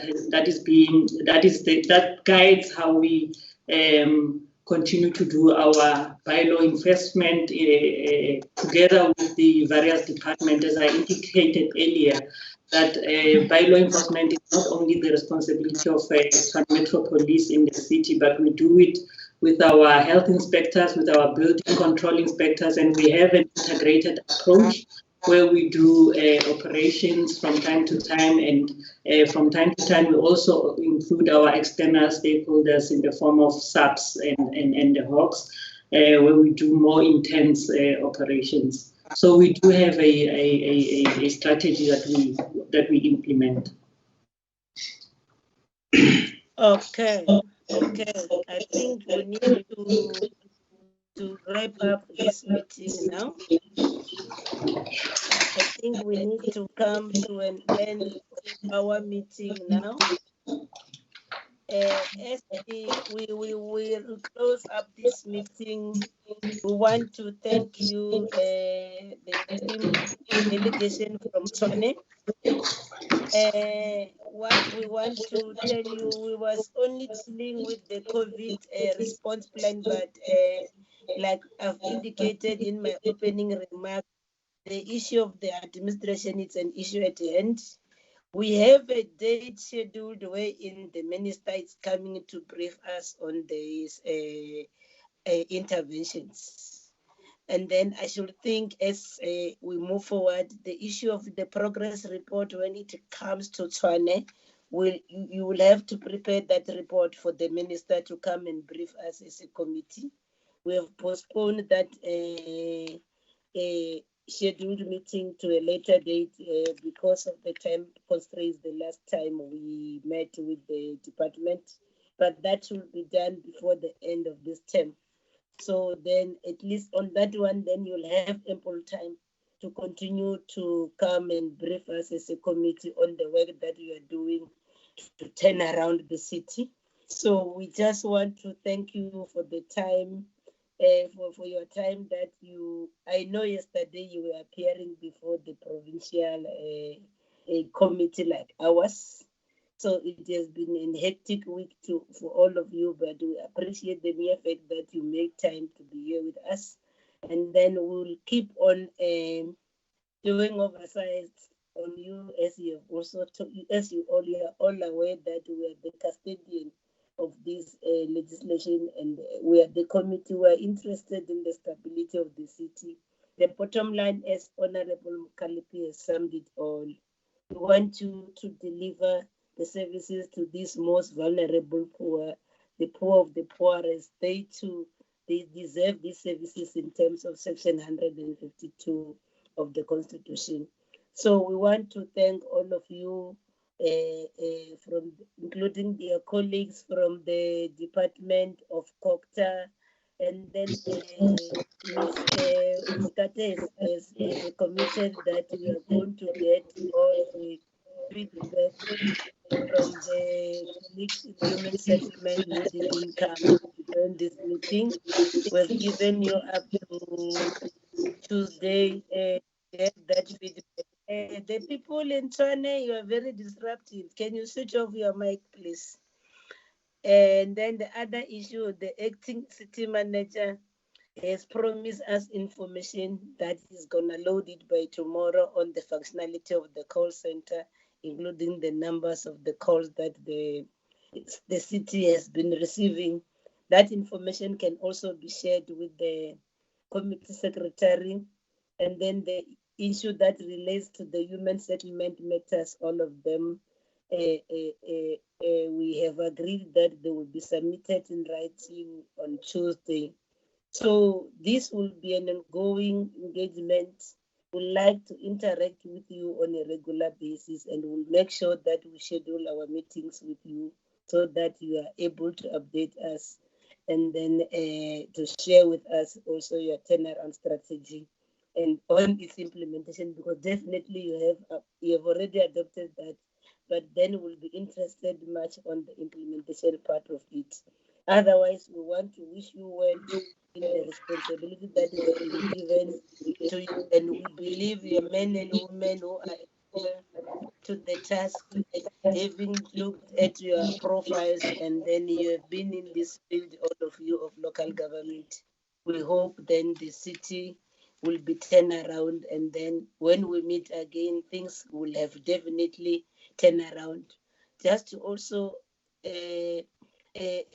caution you that on all these other issues that you have indicated to us that you have done that, we have got colleagues who are based in Gauteng, even some of us we pass by. Then I will be passing by Nelmapius to check whether the status of the people have changed as per your commitments. And then Umatlo, who is there, is around Tshwane. She should be doing that as part of her constituency work. But basically, we hope things are gonna move from bad to better, and then to later. Our people will say now we have something, we are able to see something that's happening. Then I need to just confirm the attendance of members. It is the practice as we are closing this meeting. Is here.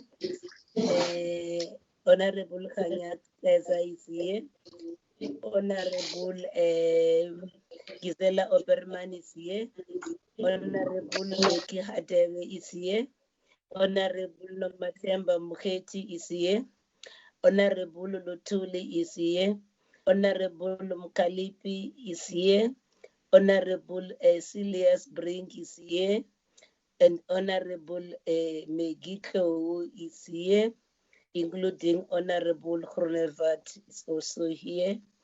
Then to appreciate the deputy ministers, the two of you, you are still here in the meeting, and I should believe when you come and brief us on Tshwane intervention, at least this information that you have heard, there are matters that you definitely need to follow up. As you have heard the colleagues making the presentation, we sincerely appreciate your presence here, including the entire parliament team, committee secretary, the researcher and content advisor, the support staff in the ministries. I see you are all here, including this, the team from Kokta in the province, led by the chief of staff. Then we want to appreciate all of you for attending this meeting. The meeting gets adjourned. Thank you so much. Thank you. Thank you. Bye-bye. Thank you. Mama Kate. Bye-bye, Mom Katie. Mom Kate. Bye, kids. Bye. Bye. Long time,